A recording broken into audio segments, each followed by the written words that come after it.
السلام عليكم ورحمة الله وبركاته. أعوذ بكلمات الله التامات من كل شيطان وهامة ومن كل عين لامة.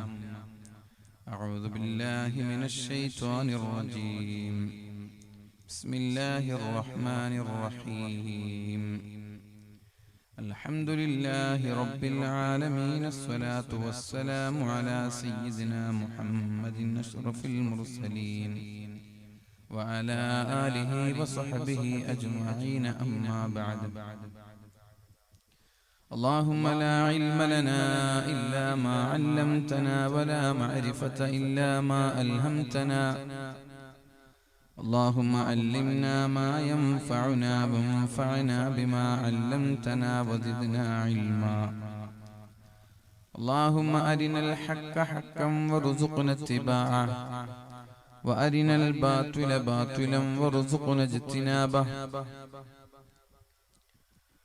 أعوذ بالله من الشيطان الرجيم. بسم الله الرحمن الرحيم. إذا وقعت الواقعة ليس لوقعتها كاذبة خافضة رافعة إذا رجت الأرض رجا وبست الجبال بسا فكانت هباء منبثا فكانت هباء منبثا وكنتم أزواجا ثلاثة فأصحاب الميمنة ما أصحاب الميمنة وأصحاب المشأمة ما أصحاب المشأمة والسابقون السابقون أولئك المقربون في جنات النعيم ثلة من الأولين وقليل من الآخرين. صدق الله العلي العظيم. وصدق وبلغ رسول الله صدق وبلغ رسوله الكريم. ونحن على ذلك من الشاهدين الشاكرين والحمد لله رب العالمين.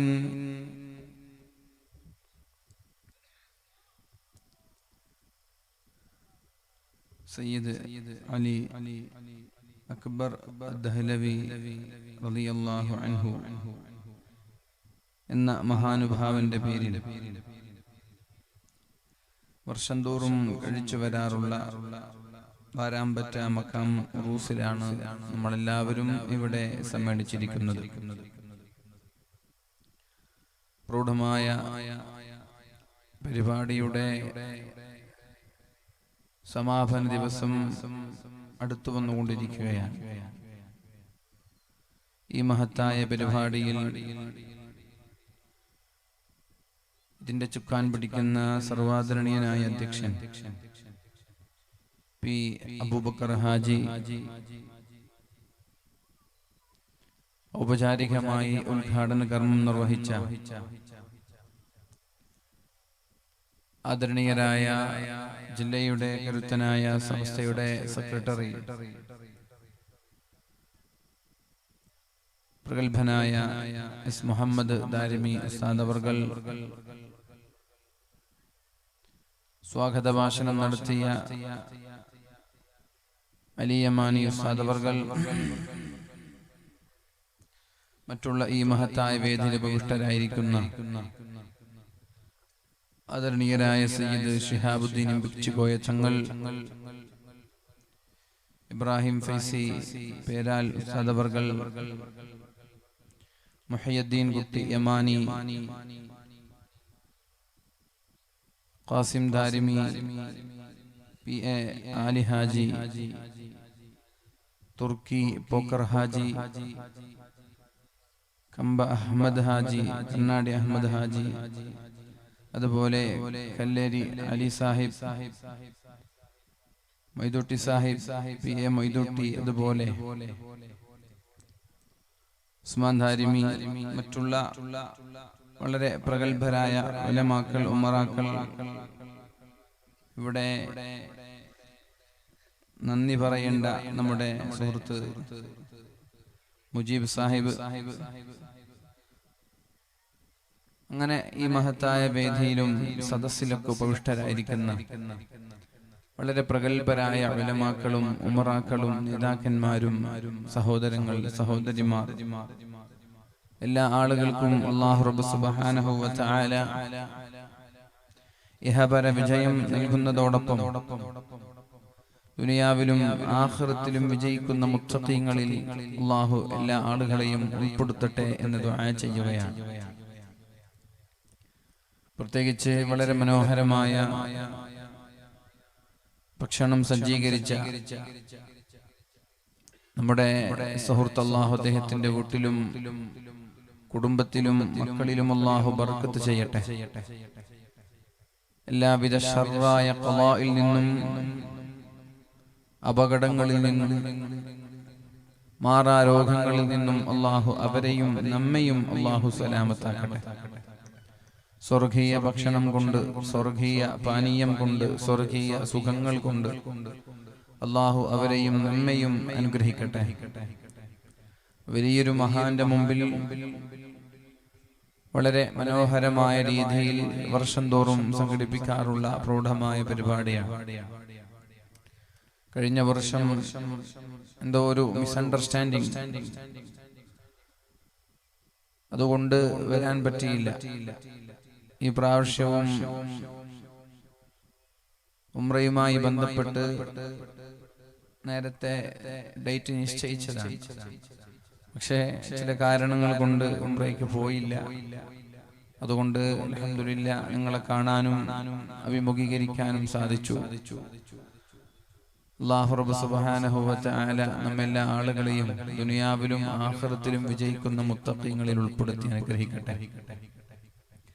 ഒരുപക്ഷെ ഇലക്ഷനായതുകൊണ്ട് സമയത്തിന്റെ ചില പരിമിതികൾ ഉണ്ടാവാനുള്ള സാധ്യതയുണ്ട്. അതുകൊണ്ട് തന്നെ ഞാൻ നേരെ വിഷയത്തിലേക്ക് കടക്കുകയാണ്. ഇതിന്റെ കീഴിൽ മഹത്തായ ഒരു സ്ഥാപനം നടന്നുകൊണ്ടിരിക്കുകയാണ്. നമ്മുടെ സ്വന്തം വീട് പോലെ ആ മഹത്തായ സ്ഥാപനത്തെ നമ്മളൊക്കെ നെഞ്ചേറ്റണം. സ്ഥാപനം നമ്മുടെ കോയിച്ചിലുള്ള ഗഫൂർക്കയുടെ വീട്ടിൽ വന്നപ്പോ 2 വർഷം മുമ്പ് ഞാൻ സന്ദർശിച്ചിട്ടുണ്ട്. അൽഹംദുലില്ലാ സ്ഥാപനം വളരെ പുരോഗതിയിലാണ്. അതിന്റെ മുന്നോട്ടുള്ള ഗമനത്തിനു വേണ്ടി നിങ്ങളൊക്കെ ആത്മാർത്ഥമായി സഹകരിക്കണം. സ്വന്തം വീട് പോലെ സ്ഥാപനത്തെ സ്നേഹിക്കണം എന്ന് ഞാൻ ആമുഖമായി നിങ്ങളോട് ഉണർത്തുകയാണ്. ഇന്നിവിടെ ചർച്ച ചെയ്യാൻ ആഗ്രഹിക്കുന്നത് സൂറത്തുൽ വാഖിഅയുമായി ബന്ധപ്പെട്ട ചില വിഷയങ്ങളാണ്. സൂറത്തുൽ വാഖിഅ എന്നുള്ളത് ഓരോ വീടിന്റെയും വിളക്കാണ് എന്ന് നമ്മൾ മനസ്സിലാക്കുക. കെടാതെ സൂക്ഷിക്കണം ഈ വിളക്ക്. നമ്മുടെ വീടുകളിൽ ഈ വിളക്ക് കെട്ടുപോകാൻ പാടില്ല. മഗ്രിബിന്റെ സമയമാകുമ്പോഴേക്കും നമ്മുടെ വീടുകളിൽ ലൈറ്റ് ഓൺ ചെയ്യുന്നത് പോലെ, വിളക്ക് കത്തിക്കുന്നത് പോലെ ഈ മഹത്തായ ഒരു വിളക്ക്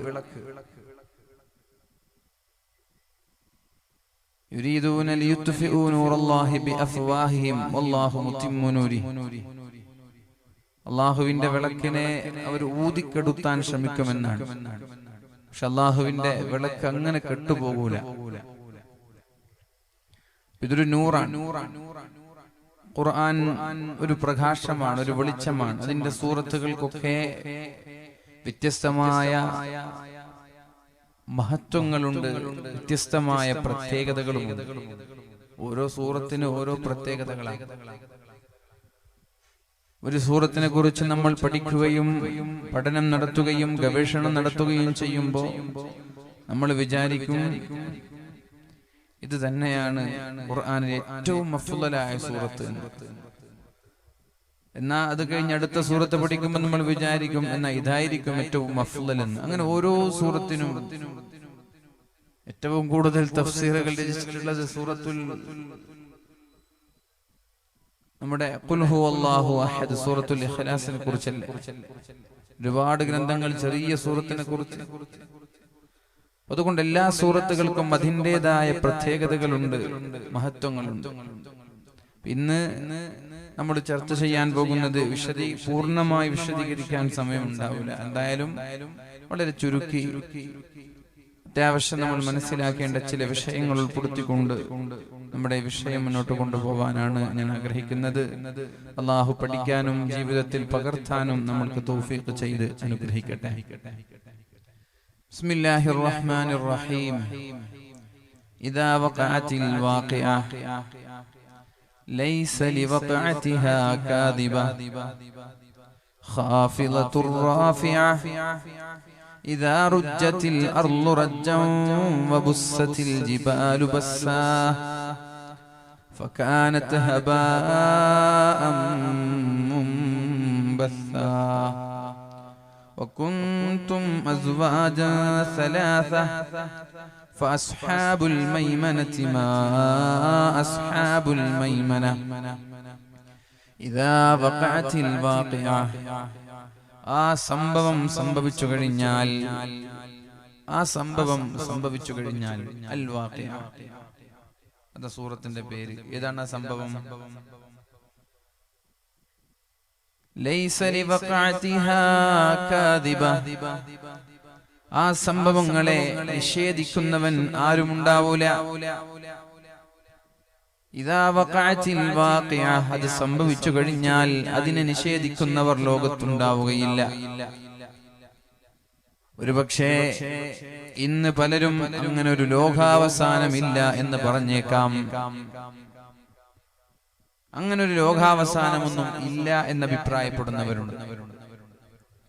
എന്നാൽ ലോകാവസാനം ഉണ്ട്, അതിന്റെ ഡേറ്റും തീയതിയും പ്രഖ്യാപിച്ചവരുമുണ്ട്. 2012 ലോകം അവസാനിക്കുമെന്ന് പറഞ്ഞവരുണ്ട്. മായൻ കലണ്ടർ അനുസരിച്ച് അതിന്റെ തീയതി പ്രഖ്യാപിച്ചവരുണ്ട്. അങ്ങനെ ഓരോ ആളുകൾ.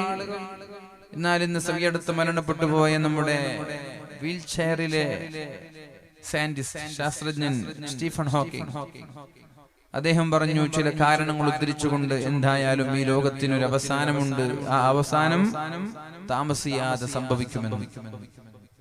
പരിശുദ്ധ ഖുർആൻ 14 നൂറ്റാണ്ടുകൾക്ക് മുമ്പേ ഇങ്ങനൊരു ലോകാവസാനത്തിന്റെ സൂചന നൽകിയിട്ടുണ്ട്.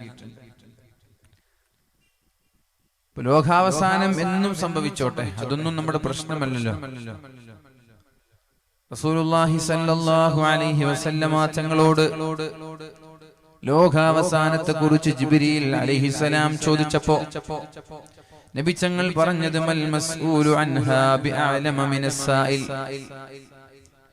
ചോദ്യകർത്താവിനേക്കാൾ കൂടുതൽ ചോദിക്കപ്പെട്ടവൻ അറിയില്ല, ചോദിച്ചവനേക്കാളും കൂടുതൽ ചോദിക്കപ്പെട്ടവൻ അറിയില്ല. ഇപ്പൊ ഖിയാമത്ത് നാളിന്റെ ഡീറ്റെയിൽസ് എന്നെക്കാളും കൂടുതൽ നിങ്ങളുടെ അടുത്താണുള്ളത്. വേറൊരു സ്വഹാബി ചോദിച്ചു, യാ റസൂലല്ലാഹ്, എന്നാണ് നബിയെ ലോകാവസാനം സംഭവിക്കുന്നത്? നബി തങ്ങൾ ആ സ്വഹാബിയോട് ചോദിച്ചു, നീ ഒരുങ്ങിയിട്ടുണ്ടോ, നീ തയ്യാറായിട്ടുണ്ടോ, ലോകാവസാനത്തിന് വേണ്ടി തയ്യാറായിട്ടുണ്ടോ? ലോകാവസാനം എന്നാണ് എന്ന് ചോദിക്കുകയാണല്ലോ. നാളെ സംഭവിച്ചാൽ നീ തയ്യാറാണോ? നാളെ ലോകാവസാനം സംഭവിച്ചാൽ നീ ഒരുക്കമാണോ പോകാൻ? അല്ലാഹുവിന്റെ വിളിക്കുത്തരം നൽകാൻ തയ്യാറാണോ? ഇപ്പൊ നമ്മ മുസ്ലിമീങ്ങളെ സംബന്ധിച്ചിടത്തോളം ലോകാവസാനത്തിന്റെ തീയതി, ഡേറ്റ് നമ്മൾ അന്വേഷിക്കേണ്ട ആവശ്യമില്ല. എന്ന് സംഭവിച്ചാലും ഞാൻ തയ്യാറാണ് എന്ന രീതിയിൽ നമ്മൾ ഒരുങ്ങി നിൽക്കുക എന്നുള്ളതാണ്. ഖിയാമത്ത് നാളിന്റെ അടയാളങ്ങളിൽ അല്ലാഹുവിന്റെ ഹബീബ് പറഞ്ഞു, മൗതുൽ ഫജ്അ, ആളുകൾ പെട്ടെന്ന് മരിച്ചു പോകുന്ന ആളുകൾ പെട്ടെന്ന് മരിച്ചു പോകുന്ന സമ്പ്രദായം ഉണ്ടാകും. അസുഖങ്ങളില്ലാതെ, രോഗങ്ങളില്ലാതെ, പ്രയാസങ്ങളില്ലാതെ, വാർദ്ധക്യമെത്താതെ ആളുകൾ പെട്ടെന്ന് മരിച്ചു പോകുന്ന സാഹചര്യം ഉണ്ടാകും. അത് ഖിയാമത്ത് നാളിന്റെ അടയാളമാണ്. ഉറങ്ങാൻ കിടക്കുന്നവർ രാവിലെ ഉണരുന്നില്ല. എത്രയോ നല്ല ചെറുപ്പക്കാർ, നല്ല ചുറുചുറുക്കുള്ള ചെറുപ്പക്കാർ പ്രായമെത്തിയോ ഇല്ല, രോഗങ്ങൾ ഉണ്ടായോ ഇല്ല, പക്ഷേ അവർ ഉറക്കത്തിൽ നിന്ന് ഉണരാറില്ല. പെട്ടെന്ന് കുഴഞ്ഞു വീണ് മരിക്കുന്നുണ്ട്, ചെറിയൊരു പനി ബാധിച്ചു മരിക്കുന്നുണ്ട്. മുമ്പ് മറ്റുള്ള രോഗങ്ങളുടെ ലക്ഷണങ്ങൾ ഉണ്ടായിട്ടില്ല. ഇത്തരം മരണങ്ങൾ ഖിയാമത്ത് നാളിന്റെ അടയാളങ്ങളാണ്. ഈ മരണത്തെക്കുറിച്ചും മഹാന്മാര് പറഞ്ഞത് ഖൈറുൻ ലിസ്വാലിഹ്, സ്വാലിഹീങ്ങളായ ആളുകൾക്ക് റാഹത്താണത്, ഖൈറാണത്. പെട്ടെന്നുള്ള മരണം സ്വാലിഹീങ്ങളായ ആളുകളെ സംബന്ധിച്ചിടത്തോളം അത് ഖൈറാണ്, നല്ലതാണ്. എന്നാൽ വഅസഫുൻ ലിൽ ഫാസിഖ്, തമ്മാടികളായ ആളുകൾക്ക് അത് അപകടമാണ്. എപ്പോഴും സൽപ്രവർത്തനങ്ങളിലായി ജീവിക്കുന്ന ഒരാളെ സംബന്ധിച്ചിടത്തോളം അയാൾ ഏത് സമയത്ത് മരണപ്പെട്ടാലും അയാൾക്കതൊരു പ്രശ്നമല്ല. കാരണം അയാൾ അവസാനമായി ചെയ്തത് നന്മയാണ്. എന്നാൽ തമ്മാടികളെ സംബന്ധിച്ചിടത്തോളം പെട്ടെന്നുള്ള മരണം അപകടമാണ്. കാരണം അവരവസാനമായി ചെയ്തത് തിന്മയായിരിക്കും. നമ്മെ സംബന്ധിച്ചിടത്തോളം പെട്ടെന്നുള്ള മരണങ്ങളല്ല നല്ലത്. ഒരാഴ്ചയെങ്കിലും ഒരു രോഗിയായി കിടക്കുന്നത് നല്ലതാണ്. എന്തിന്? ഒരാഴ്ച രോഗം മൂർച്ഛിച്ച് മരണത്തെ ഫേസ് ചെയ്തുകൊണ്ടുള്ള നമ്മുടെ രോഗത്തിലായി രോഗശയ്യയിൽ കിടക്കുന്നത് തൗബ ചെയ്യാനും അല്ലാഹുവിലേക്ക് മടങ്ങാനും മനുഷ്യന്മാരുമായുള്ള ഇടപാടുകൾ പൊരുത്തപ്പെടിക്കാനും കടങ്ങളുണ്ടെങ്കിൽ കൊടുത്തുവിട്ടാനും തൗബ ചെയ്യാനുണ്ടെങ്കിൽ തൗബ ചെയ്യാനും അല്ലാഹുവിലേക്ക് മടങ്ങാനുമുള്ള അവസരമുണ്ടാകും ഒരൽപ്പകാലം രോഗിയായി കിടക്കുന്നത്. അതേപോലെ വാർദ്ധക്യത്തിലെത്തി മരിക്കുന്നതും ഒരാൾക്ക് ഈമാൻ സലാമത്തായി മരണപ്പെടാനുള്ള കാരണമാകും. വയസ്സായി, പ്രായമായി, ഇനി ഞാൻ ഖബറിലേക്ക് പോകേണ്ടവനാണ്, ഇനി ഞാൻ മരണപ്പെടേണ്ടവനാണ്. അതുകൊണ്ട് പഴയകാല ജീവിതത്തിൽ വന്നുപോയ തെറ്റുകുറ്റങ്ങളെല്ലാം അള്ളാഹുവിലേക്ക് തൗബ ചെയ്ത് മടങ്ങാമല്ലോ എന്ന് വിചാരിച്ച് അള്ളാഹുവിലേക്ക് മടങ്ങാൻ ഒരു വൃദ്ധനായ ഒരു മനുഷ്യൻ തയ്യാറാവും. ഏറ്റവും വലിയ തമ്മാടിയാരാണ്? അള്ളാഹുവിന് ദേഷ്യന്മാരോടാണ്, വയസ്സന്മാരാണ്. അള്ളാഹുവിന് ഏറ്റവും കോപം വയസ്സന്മാരോടാണ്. പേടിക്കണ്ട, വയസ്സന്മാരെ അള്ളാഹുവിന് വെറുപ്പാണെന്നാണ്. എന്നാൽ യുവാക്കൾ അള്ളാഹുവിന് വലിയ ഇഷ്ടവുമാണ്. നമ്മളൊക്കെ യുവാക്കളല്ലേ ചീത്ത പറയാം? വാതിലൊക്കെ പറഞ്ഞാല് എന്താ വിഷയം? അത് പിന്നെ യുവാക്കൾക്കും യുവതികൾക്കും പറ്റിയ നല്ലൊരു വിഷയം പറഞ്ഞു അങ്ങനെ പറയാം. എല്ലാവർക്കും വേണ്ടത് തന്നെയാണ്, യുവാക്കൾക്കും യുവതികൾക്കും പറ്റിയ വിഷയം. അള്ളാഹുവിന് ഇഷ്ടം യുവാക്കളെ, വെറുപ്പ് വയസ്സന്മാരോടുമാണ്. ഏത് വയസ്സനാണിത്? വയസ്സായിട്ടും അള്ളാഹുവിനെ കുറിച്ച് ഓർമ്മയില്ലാതെ തിന്മയിൽ വ്യാപൃതരാവുന്ന വയസ്സന്മാരെ അള്ളാഹുവിന് കോപമാണ്. വയസ്സ് 60 കഴിഞ്ഞു, എന്നിട്ടും അയാൾ തെറ്റിലൊരു കുറവില്ല. പടച്ചോനെ കുറിച്ച് ഓർമ്മയില്ല, മരണത്തെ കുറിച്ചുള്ള ചിന്തയില്ല. വയസ്സെത്ര? 60 കഴിഞ്ഞിട്ട്. 40 കഴിഞ്ഞ ഒരാൾ തെറ്റു ചെയ്യുന്നത് പോലും പേടിക്കണമെന്ന് സ്വഹാബാക്കൾ പഠിപ്പിച്ചിട്ടുണ്ട്. 40 കഴിഞ്ഞ ഒരാൾ തെറ്റു ചെയ്യുന്നത് പോലും പേടിക്കണമെന്നാണ്. വയസ്സായ ഒരാൾ അയാളുടെ നന്മയെക്കാളും കൂടുതൽ തിന്മയാണെങ്കിൽ നരകത്തിലേക്ക് ഒരുങ്ങണമെന്ന് മഹാനായ അബ്ദുല്ലാഹി ഇബ്നു അബ്ബാസ് തങ്ങൾ പഠിപ്പിച്ചിട്ടുണ്ട്. വയസ്സായ ഒരാൾ, 40 വയസ്സ് കഴിഞ്ഞ ഒരാൾ യുവത്വം വിട്ടു, മധ്യവയസ്കനായി. 60 വയസ്സ് കഴിഞ്ഞാൽ ഒരാൾ വയസ്സനായി. 60 വയസ്സ് കഴിഞ്ഞിട്ടും ഒരാൾ നന്മയെക്കാളും കൂടുതൽ തിന്മയാണ് ചെയ്യുന്നതെങ്കിൽ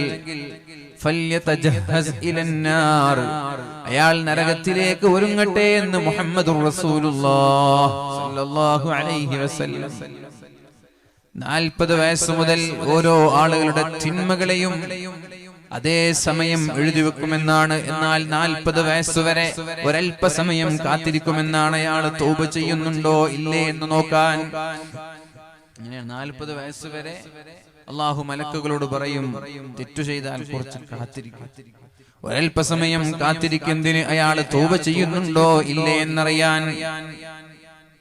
എന്നാൽ 40 വയസ്സ് കഴിഞ്ഞ ഒരാൾ തെറ്റു ചെയ്താൽ അല്ലാഹു തആല അവരോട് പറയും അത് എഴുതി വെക്കാൻ. കാത്തിരിക്കൂല, എഴുതി വെക്കാൻ പറയും. വയസ്സായി കഴിഞ്ഞാൽ പിന്നെ നന്മയെക്കാളും കൂടുതൽ തിന്മയാണെങ്കിൽ നരകത്തിലേക്ക് അയാൾ ഒരുങ്ങണമെന്ന് മഹാന്മാര് പഠിപ്പിച്ചത് വെറുതെയല്ല. അള്ളാഹുവിന് ഏറ്റവും കോപമാരോടാണ്? തൗബ ചെയ്യാതെ തെറ്റ് ചെയ്ത് നടക്കുന്ന വയസ്സന്മാരെ അള്ളാഹുവിന് വെറുപ്പാണ്. എന്നാൽ യുവാക്കളിൽ അള്ളാഹുവിന് ഏറ്റവും ഇഷ്ടം ഇന്നല്ലാഹ യുഹിബ്ബുശ്ശാബ്ബത്തായിബ്, തൗബ ചെയ്യുന്ന യുവാക്കളെ അള്ളാഹുവിന് ഇഷ്ടമാണ് എന്ന് മുഹമ്മദുർ റസൂലുള്ളാഹ് സല്ലല്ലാഹു അലൈഹി വസല്ലം. ജീവിതത്തിൽ തെറ്റുകൾ വരും. മനുഷ്യനാകുമ്പോൾ തെറ്റുകൾ സംഭവിക്കും. ആ തെറ്റുകൾ സംഭവിച്ചു കഴിഞ്ഞാൽ ഉടനെ അള്ളാഹുവിലേക്ക് മടങ്ങുകയും ഉടനെ തന്നെ അള്ളാഹുവിലേക്ക് പശ്ചാത്തപിച്ച് തൗബ ചെയ്ത് ഖേദിച്ചു മടങ്ങുകയും ചെയ്താൽ അല്ലാഹു തആലയ്ക്ക് അവനെ ഇഷ്ടമാണ്. അവനോട് എന്തെന്നില്ലാത്ത സ്നേഹമാണ്. കാരണം അള്ളാഹു ചോദിക്കുന്നത് ഇങ്ങനെ ഒരു റബ്ബുണ്ട് എന്നവന് മനസ്സിലാക്കിയില്ലേ എന്നാണ്. തെറ്റ് ചെയ്തിട്ടും തൗബ ചെയ്യാതെ അഹങ്കാരത്തോടെ നിൽക്കുന്നതിനു പകരം ഇങ്ങനെ ഒരു റബ്ബുണ്ട് എന്നൊരു ചിന്ത അവൻ ഉണ്ടായില്ലേ? ഇങ്ങനെ ഒരു റബ്ബിനെ കുറിച്ച് അവൻ ബോധവാനായില്ലേ? അള്ളാഹുവിലേക്ക് അവൻ ഖേദിച്ചു മടങ്ങിയില്ലേ? അതുകൊണ്ട് അവന് ഞാൻ പുറത്തു കൊടുക്കുമെന്ന് മാത്രമല്ല, അവനെ എനിക്കിഷ്ടമാണ് എന്നാണ് അള്ളാഹു പറഞ്ഞത്. എന്റെ ശബ്ദം ശ്രവിക്കുന്ന പ്രിയപ്പെട്ട ചെറുപ്പക്കാരോട് എനിക്ക് പറയാനുള്ളത്, എന്റെ പ്രിയപ്പെട്ട സഹോദരിമാരോട് പറയാനുള്ളത്, സ്വാഭാവികമായി മനുഷ്യ സഹജമായി നമ്മുടെ ഭാഗത്ത് നിന്ന് വന്നു പോകുന്ന തെറ്റുകളൊക്കെ അതേപോലെ മാറ്റിവെക്കാതെ ഉടനെ അള്ളാഹുവിലേക്ക് തൗബ ചെയ്ത് മടങ്ങാൻ നമ്മൾ സമയം കണ്ടെത്തണം, താമസിയാതെ. പിന്നെയാവാം എന്ന് പറഞ്ഞ് അമാന്തിച്ചു നിൽക്കരുതേ. സാവധാനമോ അവധാനമോ അവിടെ ഉണ്ടാവാൻ പാടില്ല. പെട്ടെന്ന് തന്നെ തൗബ ചെയ്ത് അള്ളാഹുവിലേക്ക് മടങ്ങേണ്ടവരാണ് നമ്മൾ. തെറ്റുവന്നു പോയാൽ ഞാനാകെ പെട്ടുപോയല്ലോ, ഞാൻ മോശക്കാരനായി പോയല്ലോ, എന്റെ ഭാഗത്ത് വീണ്ടും തെറ്റുകൾ വരികയാണല്ലോ. അള്ളാഹുവേ എനിക്ക് നീ മാപ്പ് നൽകണേ അല്ലാ. അള്ളാഹുവേ എനിക്ക് നീ പുറത്തു തരണേ അല്ലാ. അള്ളാഹുവേ ഇനിയുള്ള കാലം തെറ്റു ചെയ്യാതെ ജീവിക്കാൻ എനിക്ക് നീ തൗഫീഖ് നൽകണേ അല്ലാ എന്ന് അള്ളാഹുവിനോട് ഉടനെ തന്നെ ഒരൽപ്പം പോലും താമസിക്കാതെ തൗബ ചെയ്ത് മടങ്ങാൻ ഞാനടക്കമുള്ള എല്ലാ ആളുകളും ബാധ്യസ്ഥരാണ്. അല്ലാഹു തആല വന്നുപോയ എല്ലാ പാപങ്ങളും അല്ലാഹു പുറത്തു തരട്ടെ. ഇനിയുള്ള കാലം തെറ്റു ചെയ്യാതെ ജീവിക്കാൻ അല്ലാഹു തൗഫീഖ് ചെയ്യട്ടെ. പ്രിയമുള്ള മുഅ്മിനീങ്ങളെ, ഞാൻ പറഞ്ഞു വരുന്നത് ഖിയാമത്ത് നാൾ എപ്പോൾ സംഭവിക്കുമെന്നതിനെ കുറിച്ച് നമ്മൾ വ്യാകുലപ്പെടേണ്ട ആവശ്യമില്ല. എന്ന് സംഭവിച്ചാലും ഇന്നല്ല നാളെയല്ല, ഇനി എപ്പോൾ സംഭവിച്ചാലും ഞാൻ തയ്യാറാണ് എന്ന രീതിയിൽ, അഥവാ പെട്ടെന്നുള്ള മരണം നമ്മുടെ മുമ്പിലേക്ക് കടന്നു വരുമെന്നല്ലേ പറഞ്ഞത്. കാസർഗോഡ് ജില്ലയിലെ ഒരു ചെറുപ്പക്കാരൻ വളരെ മനോഹരമായൊരു വീട് നിർമ്മിച്ചു, വളരെ മനോഹരമായ വീട്. എന്നിട്ട് വീടിന്റെ കുടിയിരിക്കൽ കഴിഞ്ഞു. അന്നു രാത്രി വീട്ടിൽ ഖുത്ബിയത്ത് നടത്താൻ വേണ്ടി മാംസം വാങ്ങാൻ വേണ്ടി പോയതാണ്. ആ വീടിലൊന്ന് താമസിച്ചു കൊതി തീരും മുമ്പേ ബൈക്കിൽ നിന്ന് വീണ് മരണപ്പെടേണ്ടി വന്നു. അല്ലാഹു തആല മഗ്ഫിറത്ത് നൽകട്ടെ. 2 മക്കളാണുള്ളത്, പറക്കമുറ്റാത്ത ചെറിയ പിഞ്ചോമന മക്കളാണുള്ളത്. ഭാര്യയുടെ കൂടെ മക്കളുടെ കൂടെ ആ വീട്ടിലൊന്ന് സ്വസ്ഥമായി കിടന്നുറങ്ങി ആശ്വസിക്കാനും ഒന്ന് സംതൃപ്തിയോടെ കിടന്നുറങ്ങാനും അല്ലാഹു അവസരം നൽകാതെ തിരിച്ചു വിളിച്ചിരിക്കുകയാണ്. അതുപോലെ എത്രയോ മരണങ്ങൾ ഇന്നലെ കണ്ടു. ബഹ്റൈനിൽ വെച്ചൊരു ചെറുപ്പക്കാരൻ രാത്രി ഉറങ്ങാൻ കിടന്നതാണ്, രാവിലെ ഉണർന്നില്ല എന്നുള്ളത്. അതേപോലെ തന്നെ എത്രയോ വിദ്യാർത്ഥിനികൾ ചെറിയ പനി വരുന്നു, അല്ലെങ്കിൽ ഒരു തലകറക്കം വരുന്നു, അങ്ങനെ മരണപ്പെട്ടു പോകുന്നു. അള്ളാഹുവിന്റെ വിളിക്കുത്തരം നൽകുന്നുണ്ട്. ഈ സമയത്ത് എനിക്ക് എന്നോടും നിങ്ങളോടും പറയാനുള്ളത്, എപ്പോഴും നമ്മുടെ അവസാന സമയം നന്മയിലായിരിക്കാൻ നമ്മൾ ശ്രമിക്കണം. കഴിവിന്റെ പരമാവധി വുദൂഇലാവാനും നമ്മൾ ശ്രമിക്കണം. അല്ലാഹു തൗഫീഖ് ചെയ്യട്ടെ. എപ്പോഴും നമ്മുടെ അവസാന സമയം നന്മയിലാവണം. ഇപ്പൊ നമ്മുടെ അവസാന സമയം നന്മയല്ല, നന്മയാണ്. ഞാൻ വാല് പറയുന്നു, നിങ്ങൾ വാല് കേൾക്കുന്നു, ഒരു ഇൽമിന്റെ മജ്‌ലിസ്. ഇതാണ് ഈ സമയത്ത് നമ്മുടെ അവസാന സമയത്ത് മരണപ്പെട്ട പേടിക്കാനില്ല, നല്ലൊരു മരണമാണ്. ഇതേപോലെ ഓരോ ആളുകൾ ഓരോ പ്രവർത്തനത്തിൽ മുഴുകുമ്പോൾ ഈ പ്രവർത്തനത്തിൽ ഞാൻ മരണപ്പെട്ടു പോയാൽ, സിനിമ കാണാൻ മരിച്ചുകൂടെ? തിയേറ്ററിൽ കിടന്ന് മരിച്ചുകൂടെ? തിയേറ്ററിൽ കിടന്നിട്ട് മരിച്ചുകൂടെ? 2 മണിക്കൂർ സിനിമ കാണുന്നതിനിടയിൽ പെട്ടെന്നൊരു അറ്റാക്ക്. എന്താ പിറ്റേ ദിവസത്തെ വാർത്ത എന്തായിരിക്കും? ഇന്നാലിന്ന് നാട്ടിലെ, ഇന്നാലിന്ന് ചെറുപ്പക്കാരൻ, ഇന്നാലിന്ന് സിനിമ കാണുമ്പോ തിയേറ്ററിൽ വെച്ച് മരണപ്പെട്ടു പോയി. എന്തായിരിക്കും? മരണശേഷം നമ്മെ കുറിച്ച് എന്താ ചർച്ച ചെയ്യാ? കഞ്ചാവിന്റെ ലഹരിയിൽ ഒരാൾ മരണപ്പെട്ടു പോയാൽ എന്തായിരിക്കും നമ്മളെ കുറിച്ച് ചർച്ച ചെയ്യാ? അങ്ങനെ മരണപ്പെട്ടിട്ടില്ല, എത്ര മരണങ്ങളുണ്ട്? കള്ളിന്റെയും മയക്കുമരുന്നിന്റെയും ലഹരിയിൽ മരണപ്പെട്ടു പോയാൽ, വ്യഭിചരിച്ചു കൊണ്ടിരിക്കെ മരണപ്പെട്ടു പോയാൽ, വ്യഭിചരിച്ചു കൊണ്ടിരിക്കെ മരണപ്പെട്ടു എന്തായിരിക്കും നമ്മുടെ അവസ്ഥ? ഇപ്പൊ തെറ്റ് എന്നുള്ളത് ഒരാൾ മനഃപൂർവ്വം ചെയ്യുന്നതല്ല, ശരീരത്തെ നിയന്ത്രിക്കാൻ കഴിയാതെ വരുന്നതാണ് തെറ്റ്. അള്ളാഹുവിനെ ധിക്കരിച്ചുകൊണ്ട് ഒരാളും തെറ്റിയില്ല, അതെനിക്ക് ഉറപ്പാണ്. മുസ്ലിമുകൾ ചെയ്യില്ല. പടച്ചോൻ ശിക്ഷിക്കുന്നുവെങ്കിൽ ശിക്ഷിക്കട്ടെ എന്നൊക്കെ പറഞ്ഞ് ധിക്കാരത്തോട് ആരും തെറ്റിയില്ല. തെറ്റ് ചില സമയത്ത് നമ്മുടെ ശരീരത്തെ നിയന്ത്രിക്കാൻ കഴിയാതെ നമ്മളിൽ നിന്ന് വന്നു പോകും. അപ്പൊ ഉടനെ തന്നെ നമ്മൾ ചെയ്യേണ്ടത്, തെറ്റ് ചെയ്ത് കഴിഞ്ഞതിന് ശേഷം നമ്മൾക്കൊരു കുറ്റബോധം ഉണ്ടാവും. പഠിച്ചോ, ഇത് വേണ്ടായിരുന്നു, ഇതൊരു തെറ്റായി പോയല്ലോ എന്നൊരു കുറ്റബോധം സ്വാഭാവികമായി ഉണ്ടാവും. അങ്ങനെ ഉണ്ടാവുന്നുണ്ടെങ്കിൽ അത് ഈമാനിന്റെ ലക്ഷണമാണ്. തെറ്റ് ചെയ്തിട്ടൊരു കുറ്റബോധം ഉണ്ടാവുന്നുണ്ടെങ്കിൽ അതൊരു ഈമാനിന്റെ ലക്ഷണമാണ്. തെറ്റ് ചെയ്തിട്ടും ഒരു കുറ്റബോധമില്ല, അയാൾ വെരി കൂൾ ലാവിഷായിട്ട് അടിച്ചു പൊളിക്കാനാണ്, ഒരു ടെൻഷനും ഇല്ല, അയാൾക്കത് ഏശിയിട്ടില്ല എങ്കിൽ ഈമാനിന്റെ പ്രശ്നമുണ്ട് എന്ന് മനസ്സിലാക്കുക. അപ്പൊ പ്രിയമുള്ള മുഅ്മിനീങ്ങളെ, എനിക്ക് പറയാനുള്ളത്, ജീവിതത്തിൽ തെറ്റുകൾ വരും, സ്വാഭാവികമായി നമ്മുടെ ഭാഗത്ത് നിന്ന് പിഴവുകൾ ഉണ്ടാകും. അങ്ങനെ പിഴവുകൾ വന്നുപോയാൽ ഉടനെ തന്നെ അള്ളാഹുവിലേക്ക് മടങ്ങാൻ നമ്മൾ തയ്യാറാവണം. കുറ്റബോധം ഉണ്ടാവൂലേ, അത് തന്നെ തൗബ എന്ന് പറയുന്നത്. കുറ്റബോധം, അന്നദും, ഖേദം.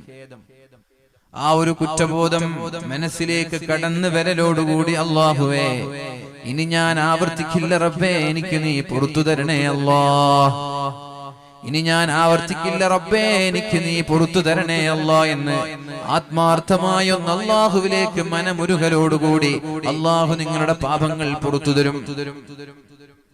അപ്പൊ അവസാനമായി നമ്മൾ ചെയ്തത് നന്മയായിരിക്കും. ഒരാളൊരു കഞ്ചാവ് അടിച്ചു, കഞ്ചാവിന്റെ ലഹരിയൊക്കെ കഴിഞ്ഞു, അയാൾക്കൊരു കുറ്റബോധം, പഠിച്ചവൻ ഇത് വേണ്ടായിരുന്നല്ല, ഞാൻ എത്ര പ്രാവശ്യം മാറി നിൽക്കാൻ വേണ്ടി ശ്രമിച്ചതാണ്, പുറത്തു താ അല്ലാഹ്, ഇനി ഞാൻ ആവർത്തിക്കില്ല, അസ്തഗ്ഫിറുല്ലാഹൽ അലീം. അയാളുടെ അവസാനം നന്മയാണ്. നേരെ മറിച്ച് അയാൾ ഇനിയും നെക്സ്റ്റ് ടൈം, നാളെ ഇതേ സമയം പോയി അടിക്കണമെന്ന ചിന്താഗതിക്കാരനാണ്. അയാൾക്ക് ഖേദമില്ല, പശ്ചാത്താപം തോന്നിയിട്ടില്ല. അയാൾ മരണപ്പെട്ടു പോയാൽ അയാളുടെ അവസാനത്തേത് തെറ്റാണ്. അതുകൊണ്ട് മുഅ്മിനീങ്ങളെ, ഏത് തെറ്റ് ജീവിതത്തിൽ വന്നുപോയാലും ഉടനെ തന്നെ അള്ളാഹുവിലേക്ക് ഇസ്തിഗ്ഫാർ ചെയ്ത് തൗബ ചെയ്ത് മടങ്ങാൻ നമ്മൾ തയ്യാറാവണം. അള്ളാഹു തൗഫീഖ് നൽകി അനുഗ്രഹിക്കട്ടെ. ഇനി ഞാൻ ഒരിക്കലും നന്നാവൂല എന്നാരും വിചാരിക്കരുത്. ഞാൻ ഏതായാലും ഇങ്ങനെ ഇനി എനിക്ക് അള്ളാഹു മാപ്പ് നൽകൂല, ഇനി എനിക്ക് അള്ളാഹു പുറത്തു തരൂല, എന്റെ കാര്യം കഷ്ടമാണ്, അങ്ങനെയൊന്നും വിചാരിക്കരുത്. ലാ തഖ്നതു മിർ റഹ്മത്തില്ലാഹ്. ഓ ജനങ്ങളെ, നിങ്ങൾ അള്ളാഹുവിന്റെ റഹ്മത്തിൽ നിന്ന് നിരാശരാവാൻ പാടില്ല. അള്ളാഹു നിങ്ങളെ കൈവെടിയുമെന്ന് നിങ്ങൾ വിചാരിക്കരുത്. അഹ്സിനുല്ലന്ന ബിനാ, എന്നെ കുറിച്ച് നല്ലതേ നിങ്ങൾ ചിന്തിക്കാൻ പാടുള്ളൂ. അന ഇൻദ ളന്നി അബ്ദി ബി, എന്നെ കുറിച്ച് എന്റെ അടിമ എന്താണോ വിചാരിക്കുന്നത് അതേപോലെയാണ് ഞാൻ അവനോട് പെരുമാറുന്നത് എന്ന് ശഫീഉനാ റസൂലുള്ളാഹി സ്വല്ലല്ലാഹു അലൈഹി വസല്ലം. ഒരാള് വിചാരിക്കാണ് എന്നെ പഠിച്ചോ കൈയൊഴിഞ്ഞു, ഞാൻ എന്തായാലും നരകത്തിലേക്ക് പോവുള്ളൂ എങ്കിൽ അയാൾ നരകത്തിലേക്ക് പോവാൻ തന്നെയാണ് സാധ്യത. നേരെ മറിച്ച് ഒരാൾ തെറ്റൊക്കെ ചെയ്യുന്ന ഒരാളാണ്, എന്നാലും അയാൾ പറയും അല്ലാഹു കാരുണ്യവാനല്ലേ, അല്ലാഹു ഗഫൂറല്ലേ, അല്ലാഹു റഹീമല്ലേ, എന്നെ നരകത്തിലിട്ടിട്ട് അല്ലാഹുവിന് എന്ത് കാര്യമാണ്, അല്ലാഹു എനിക്ക് മാപ്പ് നൽകുമെന്ന് എനിക്ക് ഉറപ്പ് തന്നെയാണ്, അല്ലാഹു എനിക്ക് സ്വർഗ്ഗം നൽകുമെന്ന് എനിക്ക് ഉറപ്പ് തന്നെയാണ്. അങ്ങനെ അല്ലാഹുവിനെ കുറിച്ച് നല്ല ചിന്തയോടെ മുന്നേറുന്ന ആളുകൾക്ക് അല്ലാഹു നരകത്തിൽ നിന്ന് രക്ഷപ്പെടുത്തുകയും സ്വർഗ്ഗം നൽകി അനുഗ്രഹിക്കാനുമുള്ള സാധ്യത കൂടുതലാണ്. അതുകൊണ്ട് റബ്ബിനെ കുറിച്ച് എപ്പോഴും നല്ലത് വിചാരിക്കുക. നരകത്തിലേക്ക് വലിച്ചെറിയുന്ന ഒരാളായിട്ട്, ഖബറിൽ വെച്ച് എടുക്കുന്ന ഒരാളായിട്ടൊന്നും നിങ്ങൾ മനസ്സിൽ വിചാരിക്കരുത്. അല്ലാഹു ഗഫൂറാണ്, അല്ലാഹു റഹീമാണ്, കാരുണ്യവാനായ അല്ലാഹു. എത്ര വലിയ തെറ്റു ചെയ്താലും ഞാൻ തെറ്റ് ചെയ്തത് കൊണ്ട് അല്ലാഹുവിനൊന്നും നഷ്ടപ്പെടാനില്ല, ഞാൻ നന്മ ചെയ്തത് കൊണ്ട് അല്ലാഹുവിനൊന്നും വർദ്ധിക്കാനുമില്ല. അതുകൊണ്ട് അല്ലാഹുവേ, എന്റെ പാപങ്ങൾ ഞാൻ അംഗീകരിക്കുന്നു റബ്ബേ. അല്ലാഹുമ്മ അൻത റബ്ബി ലാ ഇലാഹ ഇല്ലാ അൻത خلقتني أنا عبدك وأنا على عهدك ووعدك ما استطعت أعوذ بك من شر ما صنعت وأبوء لك بنعمتك علي وأبوء لك بذنبي فاغفر لي فإنه لا يغفر الذنوب إلا أنت. കഴിവിന്റെ പരമാവധി ഈ സയ്യിദുൽ ഇസ്തിഗ്ഫാർ പഠിക്കുകയും ജീവിതത്തിൽ അതിങ്ങനെ ആവർത്തിച്ചു കൊണ്ടേയിരിക്കുകയും ചെയ്യുക. ഉറങ്ങാൻ കിടക്കുമ്പോൾ ഈ ഇസ്തിഗ്ഫാർ ചൊല്ലാൻ മറന്നുപോകരുത്. രാവിലെ സുബ്ഹി നിസ്കാരം കഴിഞ്ഞാൽ ഒരു തവണ, അതേപോലെ മഗ്രിബ് നിസ്കാരം കഴിഞ്ഞാൽ ഒരു തവണ അല്ലാഹുമ്മ അൻത റബ്ബി, അല്ലാഹുവേ നീ എന്റെ റബ്ബാണ്. ലാ ഇലാഹ ഇല്ലാ അൻത, നീയല്ലാതെ ഒരു ഇലാഹില്ല, ദൈവമില്ല, നീ തന്നെയാണ്. സർവേശ്വരൻ നീയാണ്, ലോകത്തിന്റെ നിയന്ത്രണം നിന്റെ കയ്യിലാണ്. ഖലഖതനി, നീയാണ് എന്നെ സൃഷ്ടിച്ചത്. അന അബ്ദുക വ അന അലാ അഹദിക വ വഅദിക മസ്തതഅത്, അല്ലാഹുവേ ഞാൻ നിന്റെ അടിമയാണ്, അല്ലാഹുവേ ഞാൻ നിന്റെ അടിമയാണ്. വ അന അലാ അഹദിക വ വഅദിക മസ്തതഅത്, കഴിവിന്റെ പരമാവധി നീ പറഞ്ഞതുപോലെ ജീവിക്കാൻ ഞാൻ തയ്യാറാണ് റബ്ബേ.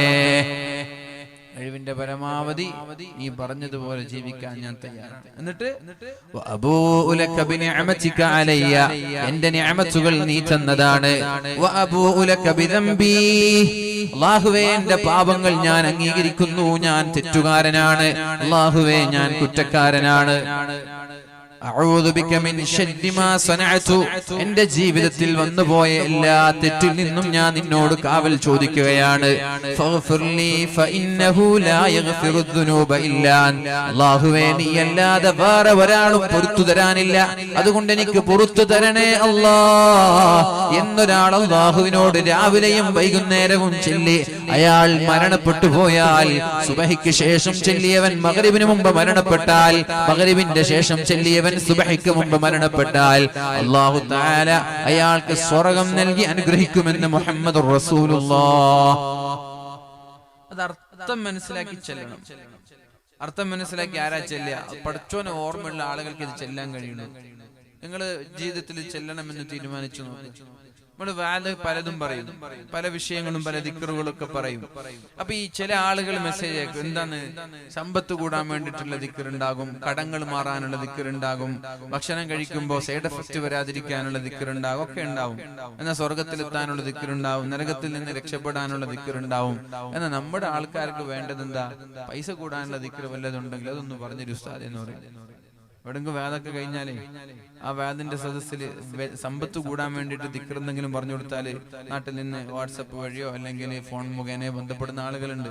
ആ ദിക്ർ ഒന്ന് പറഞ്ഞുതരോ, കടം തീരാനുള്ള വഴി അതൊന്ന് പറഞ്ഞുതരോ, എങ്ങനെ പറയും? എന്നാ സ്വർഗത്തിലെത്താനുള്ള വഴി സുബഹിക്ക് ശേഷം അർത്ഥം മനസ്സിലാക്കിയത് ചെല്ലണം, മഗ്രിബിന്റെ ശേഷം അർത്ഥം മനസ്സിലാക്കിയത് ചെല്ലണം. ഉറപ്പാണ്, വളരെ സഹീഹായ ഹദീസാണ്. اللهم أنت ربي لا إله إلا أنت خلقتني أنا عبدك وأنا على عهدك ووعدك ما استطعت أعوذ بك من شر ما صنعت وأبوء لك بنعمتك علي وأبوء لك بذنبي فاغفر لي فإنه لا يغفر الذنوب إلا أنت. എല്ലാവരും പഠിച്ചു നോക്കിയതൊക്കെ വേദനയ്ക്ക് ഇതല്ലേ മാറ്റങ്ങൾ ഉണ്ടാവുള്ളൂ. നമ്മൾ കുറെ വേദ പറഞ്ഞിട്ടെന്താ, കുറെ വേദ കേട്ടിട്ടെന്താ, ഒരു മാറ്റം ഇല്ലെങ്കിൽ ഫായിദ ഉണ്ടാവും. നിങ്ങൾ വേദന വേണ്ടിയിട്ട് വന്നു, ഓരോ ആളുകൾ വീട്ടിൽ നിന്ന് വന്നു, വയനാട്ടിലെ ക്ലൈമറ്റ് ഒക്കെ മാറി നല്ല ചൂട് തുടങ്ങി അല്ലേ? ആ പ്രളയത്തോടു കൂടി ഇങ്ങോട്ട് തണുപ്പൊക്കെ പോയി എന്നാ തോന്നുന്നത്. നല്ല ചൂടാണ്. വെള്ളത്തിന്റെ പ്രയാസങ്ങൾ പല സ്ഥലത്തുമുണ്ട്. അള്ളാഹു നമ്മുടെ പ്രയാസങ്ങളൊക്കെ തീർത്തു തരട്ടെ. അള്ളാഹു നമ്മൾക്ക് കോരിച്ചൊരിയുന്ന അനുഗ്രഹീതമായ മഴ നൽകി അനുഗ്രഹിക്കട്ടെ. അപ്പൊ പ്രിയമുള്ള മുഅ്മിനീങ്ങളെ, നമ്മൾ വീട്ടിൽ നിന്ന് വാദ് കേൾക്കാൻ വേണ്ടി ഇവിടെ വന്നു. വാദും കേട്ട് നമ്മൾ തിരിച്ചുപോയി. ഒരു മാറ്റവും ഇല്ലെങ്കിൽ, ഒരു വിഷയമെങ്കിലും എന്റെ ജീവിതത്തിൽ ഉൾപ്പെടുത്തണമെന്ന് നമ്മൾ തീരുമാനിച്ചില്ലെങ്കിൽ പിന്നെ ഈ വരവിലും പോക്കിലൊക്കെ എന്താ കൂലി കിട്ടും. ഇൽമിന്റെ സദസ്സിൽ ഇരുന്നാൽ കൂലി കിട്ടും, പാപങ്ങളൊക്കെ പൊറുക്കപ്പെടും, ഒക്കെ ശരി തന്നെയാണ്. പക്ഷെ മാറ്റങ്ങളില്ലെങ്കിൽ പിന്നെ എന്ത് പ്രയോജനം? അതുകൊണ്ട് ഒരു മാറ്റത്തിനെങ്കിലും തയ്യാറാവണം. മൊത്തം ഒരാൾക്ക് ജീവിതത്തിൽ പകർത്താൻ കഴിയില്ല. അത് കേട്ടതുപോലെ ജീവിക്കാൻ കേൾക്കുന്ന ആളുകൾക്കും കഴിയില്ല, പറയുന്നത് പോലെ ജീവിക്കാൻ പറയുന്ന ആൾക്കും കഴിയില്ല. എന്നാൽ ജീവിതത്തിൽ വല്ല മാറ്റങ്ങളും ഓരോ വാദ കഴിയുമ്പോഴേക്കും ഓരോ മാറ്റങ്ങൾ, അങ്ങനെ ഒരു പരീക്ഷണം നമ്മൾക്ക് നടത്തിക്കൂടെ? 5 ദിവസത്തെ വാദുണ്ടെങ്കിൽ ഒരു വാദിൽ നിന്ന് ഒരു മാറ്റം, അത് മതി, കുറെ ഒന്നും വേണ്ട. അങ്ങനെ മാറിയാൽ തന്നെ നമ്മൾ നന്നാവും ഇൻഷാ അല്ലാഹ്. അല്ലാഹു നമ്മെ നന്നാക്കി തരട്ടെ. അപ്പൊ ഇത് പഠിക്കുക എല്ലാവരും, പെണ്ണുങ്ങളും ആണുങ്ങളൊക്കെ ഇത് കാണാതെ പഠിക്കുകയും ഇതിങ്ങനെ ചൊല്ലിക്കൊണ്ടേയിരിക്കുക. രാവിലെയും വൈകുന്നേരവും ഉച്ചയ്ക്ക് എപ്പോ ഓർമ്മ വരുമ്പോൾ ഓരോ നിസ്കാരം കഴിഞ്ഞിട്ടൊക്കെ ഇത് ചൊല്ലിയാൽ ഇൻഷാ അല്ലാഹ് അതുകൊണ്ട് മാറ്റങ്ങൾ ഉണ്ടാകും. നമ്മുടെ ദോഷങ്ങളും പാപങ്ങളൊക്കെ പൊറുക്കപ്പെട്ട് ഈമാനോടുകൂടി ജീവിക്കാനും മരിക്കാനും കഴിയും. അല്ലാഹു ഈമാൻ സലാമത്തായി മരണപ്പെടുന്നവരിൽ നമ്മൾ ഉൾപ്പെടുത്തട്ടെ. മുഅ്മിനീങ്ങളെ, ഇൻഷാ അല്ലാഹ് നമ്മുടെ അവസാന സമയം എങ്ങനെയാണ് എന്ന് നമ്മൾക്കറിയില്ല. ഏത് സമയത്താണ് മരണപ്പെടുന്നത് എന്ന് നമ്മൾക്കറിയില്ല. അതുകൊണ്ട് എപ്പോഴും മരണത്തിലേക്ക് നമ്മൾ തയ്യാറാവുക. ഇദാ വഖഅത്തിൽ വാഖിയ, ആ സംഭവം സംഭവിച്ചു കഴിഞ്ഞാൽ, ഏത് സംഭവം? ലോകാവസാനം. ആ സംഭവത്തെ നിഷേധിക്കുന്നവരുണ്ടാവൂല. ഇന്ന് നിഷേധിച്ചാൽ പക്ഷേ അന്ന് നിഷേധിക്കാൻ ഒരാൾക്കും കഴിയില്ല. മനസ്സിലാക്കേണ്ട ഒരു വിഷയമാണ്. ഇന്ന് പറയും ദജ്ജാല് കടന്നു വരൂല എന്ന് ഇന്ന് ആളുകൾ പറയും. പക്ഷെ ദജ്ജാല് മുമ്പിൽ പ്രത്യക്ഷപ്പെട്ടാൽ അവർക്കത് നിഷേധിക്കാൻ കഴിയുമോ? കഴിയോ? അല്ലാഹുവിന്റെ ഹബീബായ റസൂലുള്ളാഹി സ്വല്ലല്ലാഹു അലൈഹി വസല്ലമ തങ്ങളെ മക്കക്കാരായ മുശ്രിക്കീങ്ങൾ വെല്ലുവിളിച്ചു, ചന്ദ്രനെ 2 കഷ്ണമായി പിളർത്തണമെന്ന്. അല്ലാഹുവിന്റെ ഹബീബ് പിളർത്തി കൊടുത്തില്ലേ? അവരവരുടെ കണ്ണുകൾ കൊണ്ട് ചന്ദ്രൻ 2 കഷ്ണമായി പിളരുന്നത് അവർ കണ്ടു. എന്നിട്ട് അവർ വിശ്വസിച്ചു. നിങ്ങളിവിടില്ലേ? കുറെ ആളുകൾ വിശ്വസിച്ചു, വിശ്വസിക്കാത്തവരുണ്ട്.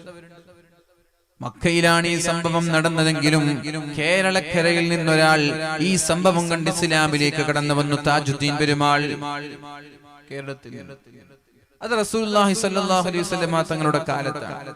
എന്നാൽ വർഷങ്ങൾക്ക് ഇപ്പുറം 1970-കളിലാണെന്ന് തോന്നുന്നുണ്ട്, ഡേവിഡ് മൂസ പിഡ്കോക്ക് എന്ന് പറയുന്ന ഒരു സയന്റിസ്റ്റ്, അദ്ദേഹം ഇസ്ലാമിലേക്ക് കടന്നു വരാൻ കാരണം റസൂലുള്ളാഹി സ്വല്ലല്ലാഹു അലൈഹി വസല്ലമ തങ്ങളുടെ കാലത്ത് ചന്ദ്രൻ 2 കഷ്ണമായി പിളർന്നതാണ്.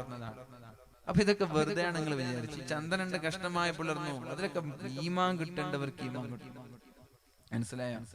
നമ്മൾ മുസ്ലിമീങ്ങൾ ജന്മന മുസ്ലിം ആയതുകൊണ്ട് ഈമാനിന്റെയും ഇസ്ലാമിന്റെയും വാല്യൂ നമ്മൾ തിരിച്ചറിഞ്ഞിട്ടില്ല.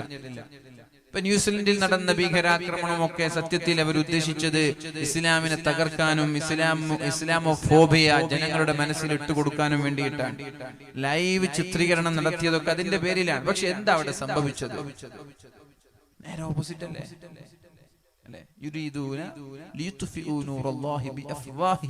അല്ലാഹുവിന്റെ നൂറിനെ അവരുടെ വായ കൊണ്ട് ഊതിക്കെടുത്താൻ അവർ ശ്രമിക്കും. പക്ഷെ അല്ലാഹു ഇത് കെടാൻ വിടൂല. അല്ലാഹു ഇത് ആളിക്കത്തിക്കുമെന്നാണ് അല്ലാഹു പറഞ്ഞത്. നേരെ വിപരീതമാണ്. അവർ ഉദ്ദേശിച്ചതിന്റെ നേരെ വിപരീതമാണ് ഇന്ന് ന്യൂസിലൻഡിൽ നടന്നുകൊണ്ടിരിക്കുന്നത്. ആളുകൾ ഇസ്ലാമിനെ കുറിച്ച് പഠിക്കുക, ആളുകൾ ഖുർആൻ ട്രാൻസ്ലേഷൻ വായിച്ചുകൊണ്ടിരിക്കുകയാണ്. ഹിജാബ് ധരിക്കാത്തവർ ഹിജാബ് ധരിച്ചുകൊണ്ടിരിക്കുകയാണ്. പള്ളിയിലേക്ക് വരാത്തവർ പള്ളിയിലേക്ക് വന്നുകൊണ്ടിരിക്കുകയാണ്. അതുകൊണ്ട് ചില ആളുകളുടെ കുപ്രചരണങ്ങളും ഇസ്ലാമിനെതിരെയുള്ള തെറിയഭിഷേകങ്ങൾ കണ്ടിട്ടൊന്നും നിങ്ങൾ വ്യാകുലപ്പെടുകയോ ബേജാറാവുകയോ ഒന്നും വേണ്ട. ഇതിന്റെ ഉത്തരവാദിത്വം പടച്ചറപ്പ് ഏറ്റെടുത്തിരിക്കുകയാണ്. ഇന്നദ്ദീന ഇൻദല്ലാഹിൽ ഇസ്ലാം, അല്ലാഹുവിന്റെ അടുത്ത് സ്വീകാര്യമായ മതം ഇസ്ലാമാണ്. അല്ലാഹു അത് നിലനിർത്തുക തന്നെ ചെയ്യും. അതുകൊണ്ട് ദീനിന്റെ നിലനിൽപ്പിനെ കുറിച്ച് നിങ്ങൾക്ക് ആർക്കും വ്യാകുലത വേണ്ട. നമ്മുടെ നിലനിൽപ്പിനെ കുറിച്ച് നമ്മൾ ആശങ്കപ്പെടുക. മിനിങ്ങളെ, ഏതായാലും ഞാൻ പറയുന്നത്, ദജ്ജാൽ മുമ്പിലൂടെ കടന്നു വന്നാൽ അവർക്ക് ദജ്ജാൽ ഇല്ല എന്ന് പറഞ്ഞ് നിഷേധിക്കാൻ കഴിയുമോ? സൂര്യൻ പടിഞ്ഞാറ് നിന്നുദിച്ചാൽ അതിനെ നിഷേധിക്കാൻ അവർക്ക് കഴിയുമോ? ഇല്ല. ഇന്ന് പറയും ഇതൊക്കെ പൊള്ള വാഗ്ദാനങ്ങളാണ്, ഇതൊക്കെ വെറുതെയാണെന്ന് ഇന്ന് പറയും. പക്ഷെ ഇതൊക്കെ നേരിൽ കണ്ടാൽ എങ്ങനെ നിഷേധിക്കും? അല്ലാഹു ചോദിക്കാൻ.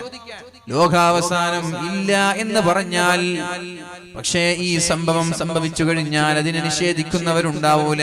ഒരാൾക്കും നിഷേധിക്കാൻ കഴിയില്ല.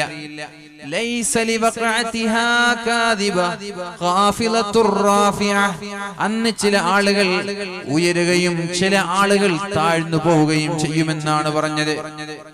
അന്ന് ഇവിടെ ദുനിയാവിൽ അഹങ്കരിച്ച് ധിക്കരിച്ച് നടന്ന ആളുകളൊക്കെ അന്ന് ഒന്നുമല്ലാത്ത കീടങ്ങളെ പോലെയായി.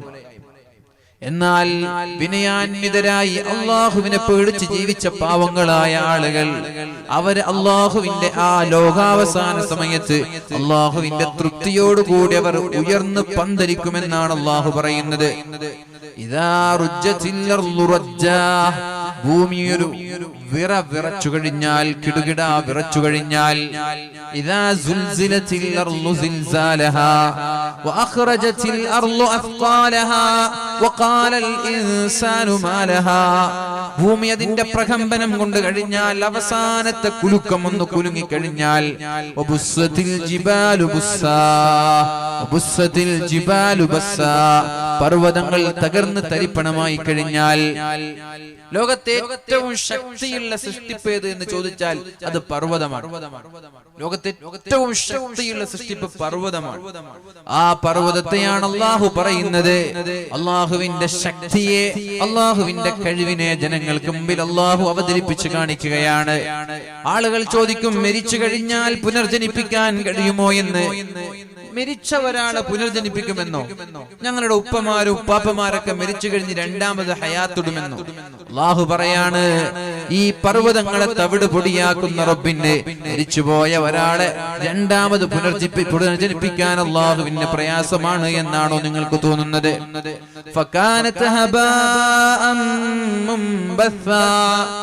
ഈ ശക്തിയുടെ കേന്ദ്രങ്ങളായ പർവ്വതങ്ങൾ പോലും പൊടി പടലങ്ങളായി പാറിപ്പറക്കുന്ന സമയമാണ് ഖിയാമത്ത് നാൾ എന്ന് പറയുന്നത്. ലോകാവസാനം സംഭവിച്ചു കഴിഞ്ഞാൽ മനുഷ്യരെ നിങ്ങൾ മൂന്ന് വിഭാഗമാണ്. ജനങ്ങളെ മൂന്ന് വിഭാഗമായി അല്ലാഹു വേർതിരിക്കും. അതിലേതിൽ നമ്മൾ പെടും? ഏതിൽ പെടണം? ഏതിൽ നിന്ന് രക്ഷപ്പെടണം? ശ്രദ്ധിക്കണം. മഹാനായ ഉസ്മാൻ ഇബ്നു അഫ്ഫാൻ റളിയല്ലാഹു അൻഹു അബ്ദുല്ലാഹി ഇബ്നു മസ്ഊദ് റളിയല്ലാഹു അൻഹുവിനെ സന്ദർശിക്കാൻ പോയി. അദ്ദേഹം രോഗിയാണ്. അബ്ദുല്ലാഹി ഇബ്നു മസ്ഊദ് റളിയല്ലാഹു അൻഹു രോഗിയാണ്. അദ്ദേഹത്തെ സന്ദർശിക്കാൻ വേണ്ടി ഉസ്മാൻ ഇബ്നു അഫ്ഫാൻ തങ്ങൾ പോയി. അങ്ങനെ രോഗിയായി കിടക്കുന്ന അബ്ദുല്ലാഹി ഇബ്നു മസ്ഊദ് തങ്ങളോട് ഉസ്മാൻ തങ്ങൾ ചോദിച്ചു, മാ തഷ്തകി, നിങ്ങൾക്ക് വല്ല പരാതിയുണ്ടോ, വല്ല വേവലാതിയുണ്ടോ? ഉണ്ട്. എന്താ? ദുനൂബി, എന്റെ പാപങ്ങളെ കുറിച്ചോർത്ത്, എന്റെ ദോഷങ്ങളെ കുറിച്ചോർത്ത് എനിക്ക് ആശങ്കയുണ്ട്, പേടിയുണ്ട് എന്ന് പറഞ്ഞു. ഫമാ തഷ്തഹി, എന്താ നിങ്ങൾ ആഗ്രഹിക്കുന്നത്? മരിക്കാൻ കിടക്കുന്ന അബ്ദുല്ലാഹി ഇബ്നു മസ്ഊദ് തങ്ങളോട് ഉസ്മാൻ ഇബ്നു അഫ്ഫാൻ തങ്ങൾ ചോദിക്കാൻ, മാ തഷ്തഹി, നിങ്ങളുടെ ആഗ്രഹം എന്താണ്?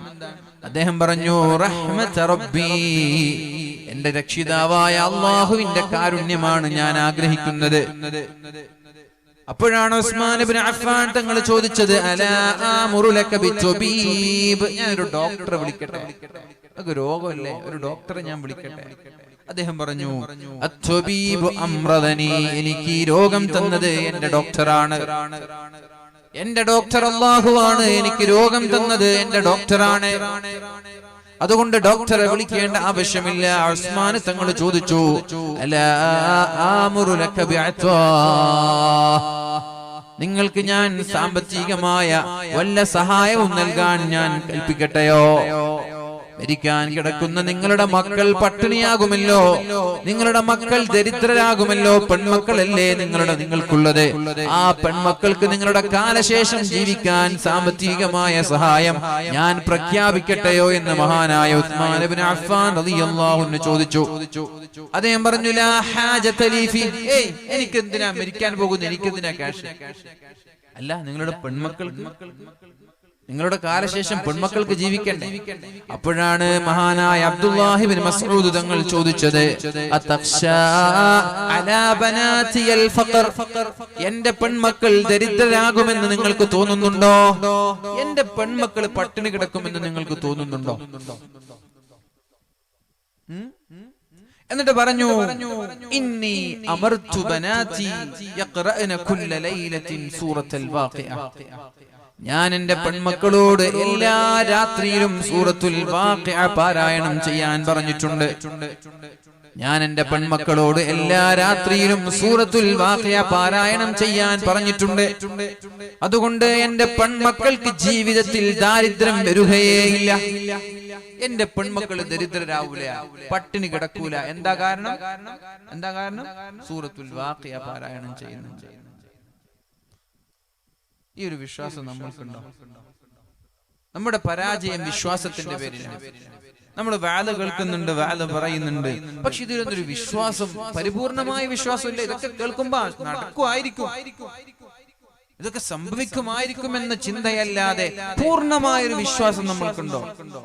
പരിശുദ്ധ റസൂലുള്ളാഹി സ്വല്ലല്ലാഹു അലൈഹി വസല്ലമ തങ്ങൾ പറയുന്നത് ഞാൻ കേട്ടിട്ടുണ്ട്. അബ്ദുല്ലാഹി ഇബ്നു മസ്ഊദ് റളിയല്ലാഹു അൻഹു പറയുകയാണ്, അല്ലാഹുവിന്റെ ഹബീബ് പറയുന്നത് ഞാൻ കേട്ടിട്ടുണ്ട്, മൻ ഖറഅ സൂറത്തുൽ വാഖിഅതി കുല്ല ലൈല, എല്ലാ രാത്രിയിലും സൂറത്തുൽ വാഖിഅ ഒരാൾ പാരായണം ചെയ്താൽ ലം തുസിബുഹു ഫാഖത്തുൻ അബദാ, ഒരിക്കലും അയാൾ ദരിദ്രനാവൂല എന്ന് മുഹമ്മദുർ റസൂലുള്ളാഹ് സല്ലല്ലാഹു അലൈഹി വസല്ലം, ഒരിക്കലും അയാൾ ദരിദ്രരാവൂല എന്ന് എന്റെ ഹബീബ് എന്നെ പഠിപ്പിച്ച അന്നു മുതൽ ഞാൻ എന്റെ മക്കളോട് പറഞ്ഞിട്ടുണ്ട്, മക്കളെ എല്ലാ രാത്രിയിലും സൂറത്തുൽ വാഖിഅ പാരായണം ചെയ്യണം, ഒരു ദിവസം പോലും മറക്കാൻ പാടില്ല.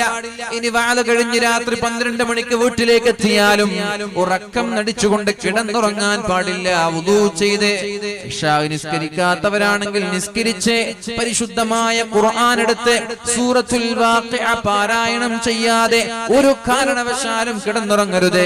അത് 2 മണിയായാലും ശരി, 3 മണിയായാലും ശരി, ഉറങ്ങുന്നത് എത്ര വൈകിട്ടാണെങ്കിലും ശരി, നിരന്തരമായി സൂറത്തുൽ വാഖിഅ പാരായണം ചെയ്യുമ്പോൾ അത് കാണാതെ പഠിക്കാൻ നമ്മൾക്ക് കഴിയും. അത് ബൈഹാട്ടാകും, അത് മനപ്പാഠമാകും. അങ്ങനെ മനപ്പാഠമായി കഴിഞ്ഞാൽ പോകുന്ന വഴിയിലൂടെ ഓതിക്കൊണ്ടു പോകാൻ കഴിയും, വരുന്ന വഴിയിലൂടെ ഓതിക്കൊണ്ട് വരാൻ കഴിയും. വെറുതെ ഇരിക്കുമ്പോൾ ഓതാൻ പറ്റും. 5 മിനിറ്റ് കൊണ്ട് സൂറത്തുൽ വാഖിഅ നമ്മൾക്ക് ഓതി തീർക്കാൻ പറ്റും. അതുകൊണ്ട് ഇന്നു മുതൽ നിരന്തരമായി സൂറത്തുൽ വാഖിഅ പാരായണം ചെയ്യാതെ ഒരാളും രാത്രി കിടന്നുറങ്ങരുതേ. നമ്മുടെ മനസ്സിലൊരു നിയ്യത്ത് ചെയ്യണേ, നമ്മുടെ മനസ്സിലൊരു പ്രതിജ്ഞ എടുക്കണേ. ഇതുകൊണ്ട് നേട്ടം നിങ്ങൾക്കാണ്, നിങ്ങളുടെ വീട്ടുകാർക്കാണ്, നിങ്ങളുടെ കുടുംബത്തിനാണ്. ദാരിദ്ര്യം വരാതെ അല്ലാഹു സംരക്ഷിക്കുമെന്ന് ശഫീഉനാ റസൂലുള്ളാഹ് സല്ലല്ലാഹു അലൈഹി വസല്ലം. എന്റെ മക്കൾക്ക് നിങ്ങളെ സാമ്പത്തിക സഹായമൊന്നും വേണ്ട, പടച്ചോൻ പറഞ്ഞതല്ലേ, എന്ത് നബി തങ്ങൾ പറഞ്ഞതല്ലേ, സൂറത്തുൽ വാഖിഅ ഓതിയാൽ ദാരിദ്ര്യം ഉണ്ടാവൂല എന്ന്. അതുകൊണ്ട് എന്റെ മക്കൾ ദരിദ്രരാവൂല. മഹദിയായ മറിയം ബീവി റളിയല്ലാഹു അൻഹ, മഹദിയായ മൂസാ നബി അലൈഹിസ്സലാമിന്റെ ഉമ്മയായ മൂസാ നബി അലൈഹിസ്സലാമിന്റെ ഉമ്മയോട് അല്ലാഹു പറയുന്നൊരു മറുപടിയുണ്ട്. അല്ലാഹു പറയുന്നുണ്ട്, മൂസാ നബിയുടെ ഉമ്മയോട് പറഞ്ഞു, മൂസാ നബിയെ ഉമ്മയോട് പറഞ്ഞു, നിങ്ങൾ എന്ത് ചെയ്യണം? നിങ്ങളുടെ മകനെ നിങ്ങൾ എന്ത് ചെയ്യണം? നദിയിലേക്ക് വലിച്ചെറിയണം. ആ കുഞ്ഞിനെ നിങ്ങൾക്ക് തന്നെ ഞാൻ മടക്കി തരും. ശ്രദ്ധിക്കണം, അള്ളാഹുവിന്റെ വാഗ്ദാനത്തിന് എത്രത്തോളം പ്രാധാന്യം അള്ളാഹു കൽപ്പിക്കുന്നുണ്ട് നോക്കണം. അള്ളാഹു ഒരു വിഷയം പറഞ്ഞാൽ അത് നടക്കുമെന്നുള്ള വിശ്വാസം നമ്മൾക്ക് എല്ലാവർക്കും ഉണ്ടാവണം. അതില്ല എന്നുള്ളതൊരു യാഥാർത്ഥ്യം. നിങ്ങൾ എത്ര തലയാട്ടിയാലും അത് 100% വിശ്വാസത്തില് പരിപൂർണമായ വിശ്വാസം ബഹുഭൂരിഭാഗം ആളുകൾക്കില്ല എന്നുള്ളത് ഒരു യാഥാർത്ഥ്യമാണ്. നിങ്ങൾ തലയാട്ടില്ലേ? ഇല്ലാതെ നബി തങ്ങൾ പറഞ്ഞതിൽ വിശ്വാസമുണ്ടോ? 100% വിശ്വാസം എന്നൊക്കെ പറയും. എന്നാലും വിശ്വാസം കുറവ് നമ്മൾക്കുണ്ട്. 100% വിശ്വാസം ബഹുഭൂരിഭാഗം ആളുകൾക്ക് ഇല്ല എന്നുള്ളത് ഒരു നഗ്ന യാഥാർത്ഥ്യമാണ്. മഹാനായ മൂസാ നബി അലൈഹിസ്സലാമിന്റെ ഉമ്മയോട് അള്ളാഹു പറയാണ്, ഇന്നാ റാദൂഹു ഇലൈകി, നിങ്ങളുടെ മകനെ ഞാൻ തിരിച്ചു തരാം. നിങ്ങൾ നദിയിലേക്ക് വലിച്ചെറിഞ്ഞോളൂ, ഞാൻ തിരിച്ചു തരാം. എങ്ങനെ തിരിച്ചു കിട്ടും? നദിയിലേക്ക് വലിച്ചെറിഞ്ഞൊരു കുഞ്ഞിനെ ഇനി എങ്ങനെ തിരിച്ചു കിട്ടും? നമ്മളാണെങ്കിൽ വലിച്ചെറിയൂല, ഒരു പേടി ഉണ്ടാവും. പക്ഷെ മൂസാ നബിയുടെ മാതാവിന് അള്ളാഹുവിൽ വിശ്വാസമുള്ളത് കൊണ്ട് നദിയിലേക്ക് വലിച്ചെറിയും. അന്നാണെങ്കിൽ ആൺമക്കൾ ജനിച്ചാൽ കഴുത്തെറുത്തു കൊല്ലുന്ന കാലമാണ്. ആർക്കെങ്കിലും ഈ കുഞ്ഞിനെ കിട്ടിയാൽ എന്തായാലും ഫറോവ കഴുത്തെറുത്തു കൊല്ലും. അതുകൊണ്ട് ഈ നദിയിലൂടെ വരുന്ന കുഞ്ഞിനെ വേറെ ആരെങ്കിലും പൊറുക്കിയെടുത്താൽ ആ കുഞ്ഞിനെ ഇനി ജീവിക്കാൻ കഴിയൂല. മൂസാ നബിയുടെ ഉമ്മയ്ക്ക് തിരിച്ചു കിട്ടൂല. അള്ളാഹു എന്ത് ചെയ്തു? ഈ കുഞ്ഞിനെ നേരെ കൊണ്ടുപോയിട്ട് ആസിയാ ബീവിയുടെ മുമ്പിൽ എത്തിച്ചു. ഇനി ആസിയാ ബീവിക്കും ഈ കുഞ്ഞിനോടൊരു സ്നേഹം തോന്നിയില്ലെങ്കിൽ അവിടെയും കടുത്തെറുത്തു കൊല്ലാനുള്ള സാധ്യതയുണ്ട്. ഉടനെ അള്ളാഹു ചെയ്ത പണി എന്താ? ഒരു സ്നേഹം ആസിയാ ബീവിയുടെ മനസ്സിൽ അള്ളാഹു ഇട്ടുകൊടുത്തു. ആസിയാ ബീവി മാത്രമല്ല, ആരൊക്കെയാണോ ഈ കുഞ്ഞിനെ കാണുന്നത് അവർക്കൊക്കെ ഒരു സ്നേഹം ഇട്ടുകൊടുത്തു. ഫിറഔൻ ഉടനെ പറഞ്ഞു കൊല്ലണം. ആസിയാ ബീവി പറഞ്ഞു, എന്തിനാ ഈ കുഞ്ഞിനെ വെറുതെ കൊല്ലുന്നത്? ഈ കുഞ്ഞിനെ വളർത്തിക്കൂടെ? നമ്മൾക്കിവിടെ കുഞ്ഞിനെ കൊട്ടാരത്തിൽ ഒരു രസമായി, ഒരു നമ്മുടെ ജീവിതത്തിൽ ഒരു കുസൃതിയായി കൊണ്ട് നടന്നുകൂടെ? ഫിറഔൻ ആദ്യം കൊല്ലാൻ വിചാരിച്ചുവെങ്കിലും ഫിറഔനിന്റെ മനസ്സിലും സ്നേഹം തോന്നി. എന്നാൽ ഉമ്മയ്ക്ക് മടക്കി കൊടുക്കുമെന്നല്ല അള്ളാഹു പറഞ്ഞത്. അള്ളാഹു എന്താ പറഞ്ഞത്? ഇന്നാ റാദൂഹു ഇലൈകി, നിങ്ങൾ ടെൻഷൻ അടിക്കണ്ട, ദുഃഖം വേണ്ട, ഞാൻ തിരിച്ചു തരും. കൊട്ടാരത്തിൽ ഫിറഔനിന്റെ കയ്യിൽ കിട്ടേ എങ്ങനെ മൂസാ നബിയുടെ ഉമ്മയ്ക്ക് കിട്ടും? മൂസാ നബിയുടെ ഉമ്മയ്ക്ക് തിരിച്ചു കിട്ടണ്ടേ? ഇത് മൂസാ നബിയുടെ ഉമ്മയുടെ കുട്ടിയാണ് എന്നറിഞ്ഞാലും കഴുത്തെറുത്തു കൊല്ലും. അപ്പൊ അള്ളാഹു അടുത്ത ഒരു സബബ്, ഒരു കാരണം ഉണ്ടാക്കാൻ. കുഞ്ഞ് ചെറിയ കുഞ്ഞാണ്, കുഞ്ഞിന് പാല് കൊടുക്കണം. പാല് കൊടുക്കുമ്പോ കൊട്ടാരത്തിലുള്ള ഒരു പെണ്ണിന്റെ പാലും കുഞ്ഞു കുടിക്കുന്നില്ല. എന്നാ പിന്നെ അടുത്തുള്ള അയൽവാസികളും തൊട്ടപ്പുറത്തുള്ള ആളുകളൊക്കെ അന്വേഷിച്ചു, ആരുടെ പാലും കുഞ്ഞു കുടിക്കുന്നില്ല. കഥകൾ അറിയാൻ വേണ്ടി മൂസാ നബിയുടെ ഉമ്മയുടെ സഹോദരി ഇങ്ങനെ നടക്കാണ്. അപ്പോഴാണ് ഈ കൊട്ടാരത്തിൽ ഒച്ചപ്പാട്, കോലാഹലം. ഒരു കുഞ്ഞിനെ കിട്ടിയിട്ടുണ്ട്, കുഞ്ഞാണെങ്കിൽ ആരുടെ പാല് കുടിക്കുന്നില്ല. സഹോദരി ചാടി വന്നിട്ട് പറഞ്ഞു, അങ്ങനെ ഒരു പ്രശ്നമുണ്ടോ? എനിക്കറിയാം ഒരു പെണ്ണിനെ, ആ പെണ്ണ് പാല് കൊടുത്താൽ തട്ടിക്കളയുന്ന ഒരാൾ, ഒരു കുഞ്ഞു ലോകത്തുണ്ടാവൂല. എനിക്കറിയാം ഒരു ഉമ്മയെ, ആ ഉമ്മ പാല് കൊടുത്താൽ ലോകത്തൊരു കുഞ്ഞും തട്ടിക്കളയൂല. എന്നാ വേഗം വിളിച്ചോണ്ട് വന്നു. വേഗം പോയി മൂസാ നബിയുടെ ഉമ്മയെ കൊണ്ടുവന്നു. കുഞ്ഞ് പാല് കുടിച്ചു. എന്നാൽ ഉമ്മയ്ക്ക് തിരിച്ചിട്ടോ? എന്താ പറഞ്ഞു? മടക്കി തരുന്ന പറഞ്ഞു. ഇതിപ്പോ കൊട്ടാരത്തിൽ ഫിറഔനിന്റെ കയ്യിൽ കുഞ്ഞുണ്ട്, ഇവിടെ വന്നിട്ട് ഉമ്മ പാല് കൊടുത്തത് കൊണ്ട് ഈ കുഞ്ഞിനോട് സ്നേഹം കാണിക്കാനും വാത്സല്യം കാണിക്കാനും ഉമ്മയ്ക്ക് കഴിയില്ല. അപ്പൊ തിരിച്ചു കിട്ടണം, തിരിച്ചു തരുമെന്ന് പറഞ്ഞ വീട്ടിലേക്ക് തന്നെ തിരിച്ചെത്തിക്കണം. അപ്പൊ ഉടനെ തന്നെ മൂസാ നബിയുടെ ഉമ്മ പറഞ്ഞു, എനിക്ക് ഇവിടെ വന്നിട്ട് അങ്ങനെ പാല് തരാനൊന്നും എനിക്ക് കഴിയില്ല, ഞാനിത് കൊണ്ടുപോയിക്കോളാം, ഇടക്കിടക്ക് കൊണ്ടുവരാം. അങ്ങനെ ആഴ്ചയിൽ ഒരു തവണ, രണ്ടാഴ്ചയിൽ ഒരു തവണ നിങ്ങൾ എത്തിച്ചാൽ മതി, നിങ്ങൾ പാല് കൊടുത്തോളൂ എന്ന് പറഞ്ഞ് 2 വർഷത്തേക്ക് മഹാനായ മൂസാ നബിയുടെ ഉമ്മയ്ക്ക് അള്ളാഹു തിരിച്ചു കൊടുത്തില്ലേ? എന്നിട്ട് അള്ളാഹു പറയുന്ന ഒരു ആയത്തുണ്ട്. മൂസാ നബി അലൈഹിസ്സലാമിന്റെ ഉമ്മയോട് അള്ളാഹു പറയുന്ന ഒരു ആയത്തുണ്ട്. ഫറദദ്നാഹു ഇലാ ഉമ്മിഹി, മൂസാ നബി അലൈഹിസ്സലാമിനെ ഉമ്മയ്ക്ക് തന്നെ ഞാൻ തിരിച്ചു കൊടുത്തു. എന്തിന്? ടെൻഷനും ദുഃഖവും ഒക്കെ മാറി കണ്ണിനൊരു കുളിർമ ലഭിക്കാൻ, ഒരു സന്തോഷം ലഭിക്കാൻ വേണ്ടി. മൂസാ നബിയുടെ ഉമ്മയ്ക്ക് വിഷമമില്ലാതിരിക്കാൻ വേണ്ടി. അതിന് മാത്രമല്ല, എന്റെ വാക്ക് വാക്കാണ് എന്ന് ഉമ്മ തിരിച്ചറിയാൻ, എന്റെ കരാറ് കരാറാണ് എന്ന് തിരിച്ചറിയാൻ. അല്ലാഹു ഒരു വാക്ക് പറഞ്ഞാൽ, അല്ലാഹു ഒരു കരാർ ചെയ്താൽ ആ കരാർ അല്ലാഹു ലംഘിക്കുകയില്ല എന്നും, ഏത് പ്രതിസന്ധി ഘട്ടങ്ങളിലും അത്ഭുതകരമായി അല്ലാഹു ആ കരാർ പൂർത്തീകരിക്കുമെന്നും തെളിയിക്കാൻ വേണ്ടിയിട്ടാണ് ഞാൻ മൂസാ നബി അലൈഹിസ്സലാമിനെ ഉമ്മയ്ക്ക് തിരിച്ചു നൽകിയത്. പക്ഷേ ബഹുഭൂരിഭാഗം ആളുകൾക്കും വിശ്വാസമില്ല. ബഹുഭൂരിഭാഗം ആളുകൾക്ക് വിശ്വാസമില്ല. എന്ത്? അള്ളാഹുവിന്റെ വാക്ക്, അള്ളാഹു ഒരു വാക്ക് പറഞ്ഞാൽ വാക്ക് അതുപോലെ സംഭവിക്കുമെന്ന കാര്യത്തിൽ ബഹുഭൂരിഭാഗം ആളുകൾക്ക് വിശ്വാസമില്ല. അല്ലേ? നിങ്ങൾ ഉണ്ടെന്നൊക്കെ പറയാം, എനിക്കറിയാം. ഞാൻ കൈപ്പൊക്കാൻ പറഞ്ഞ എല്ലാവരും കൈപ്പൊക്കും. ഞാൻ നിങ്ങൾക്കൊരു ഉദാഹരണം, ഒരൊറ്റ ഉദാഹരണം പറയാം. ഒരാളുടെ സമ്പാദ്യത്തിൽ നിന്ന് സ്വതക്ക ചെയ്യുകയാണെങ്കിൽ അല്ലാഹു തആല അയാളുടെ സമ്പാദ്യത്തിൽ വർധനവ് നൽകുമെന്ന് മുഹമ്മദുർ റസൂലുള്ളാഹ്. സ്വതക്ക കൊടുത്ത പൈസ കൂടുമെന്നാണ് അല്ലാഹു പറഞ്ഞത്. നിങ്ങൾ കൊടുക്കോ? നിങ്ങൾ ജ്വല്ലറിയിൽ എന്തിനാ ഷെയർ കൊണ്ടുപോയി ഇടുന്നത്? പൈസ കൂടാൻ വേണ്ടിയിട്ടല്ലേ? ആരെങ്കിലും ഒരു ഹോട്ടലും ഒരു ബിസിനസ്സും ഒരു ബിൽഡിംഗ് ഒക്കെ എടുക്കുമ്പോൾ എന്റെ വക ഒരു 10 ലക്ഷം ഷെയർ പോയി എന്തിനാ ഇടുന്നത്? പൈസ കൂടാൻ വേണ്ടിയിട്ടല്ലേ? എന്തുകൊണ്ട് ഇങ്ങനെ സ്ഥാപനങ്ങളൊക്കെ വരും എന്റെ വക ഒരു 10 ലക്ഷം രൂപ പൈസ കൂടാൻ വേണ്ടിയിട്ട്? അള്ളാഹ് പറഞ്ഞിട്ടുണ്ടോ ജ്വല്ലറിയിൽ ഇട്ട പൈസ കൂടും? അള്ളാഹു പറഞ്ഞിട്ടുണ്ടോ നിങ്ങൾ ഏതെങ്കിലും സ്ഥലം വാങ്ങിച്ച പൈസ കൂടും? ഇല്ല.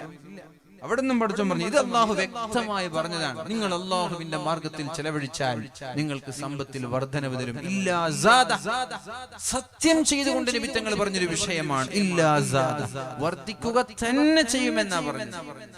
എന്താ നമ്മുടെ അവസ്ഥ? ഇതാ ഞാൻ പറഞ്ഞത്. നിങ്ങൾ എത്ര തലയാട്ടിയാലും വിശ്വാസത്തിൽ അപാകത സംഭവിച്ചിട്ടുണ്ട്. ഈമാനിൽ അപാകത, ന്യൂനത, കുറവ് നമ്മുടെ ജീവിതത്തിലുണ്ട് എന്നുള്ളതൊരു യാഥാർത്ഥ്യമാണ്. ഒരു മനുഷ്യൻ ഇവിടെ കൂടിയിരിക്കുന്നവരാണ് ഈ ഒരു പരിശുദ്ധമായ ഖുർആന്റെ ആയത്തില് അള്ളാഹുവിന്റെ വാക്ക് വാക്കാണല്ലോ എന്ന് മനസ്സിലാക്കി 1 ലക്ഷം രൂപയോ 2 ലക്ഷം രൂപയോ 50,000-മോ 10,000-മോ ഈ മഹത്തായ സ്ഥാപനത്തിലേക്ക് എനിക്ക് എന്റെ സമ്പത്തിൽ വർധനവ് വേണം എന്ന നിയത്തോടു കൂടി കൊടുത്താൽ അതിൽ വർധനവുണ്ടാകും. 100% ഉറപ്പാണ്.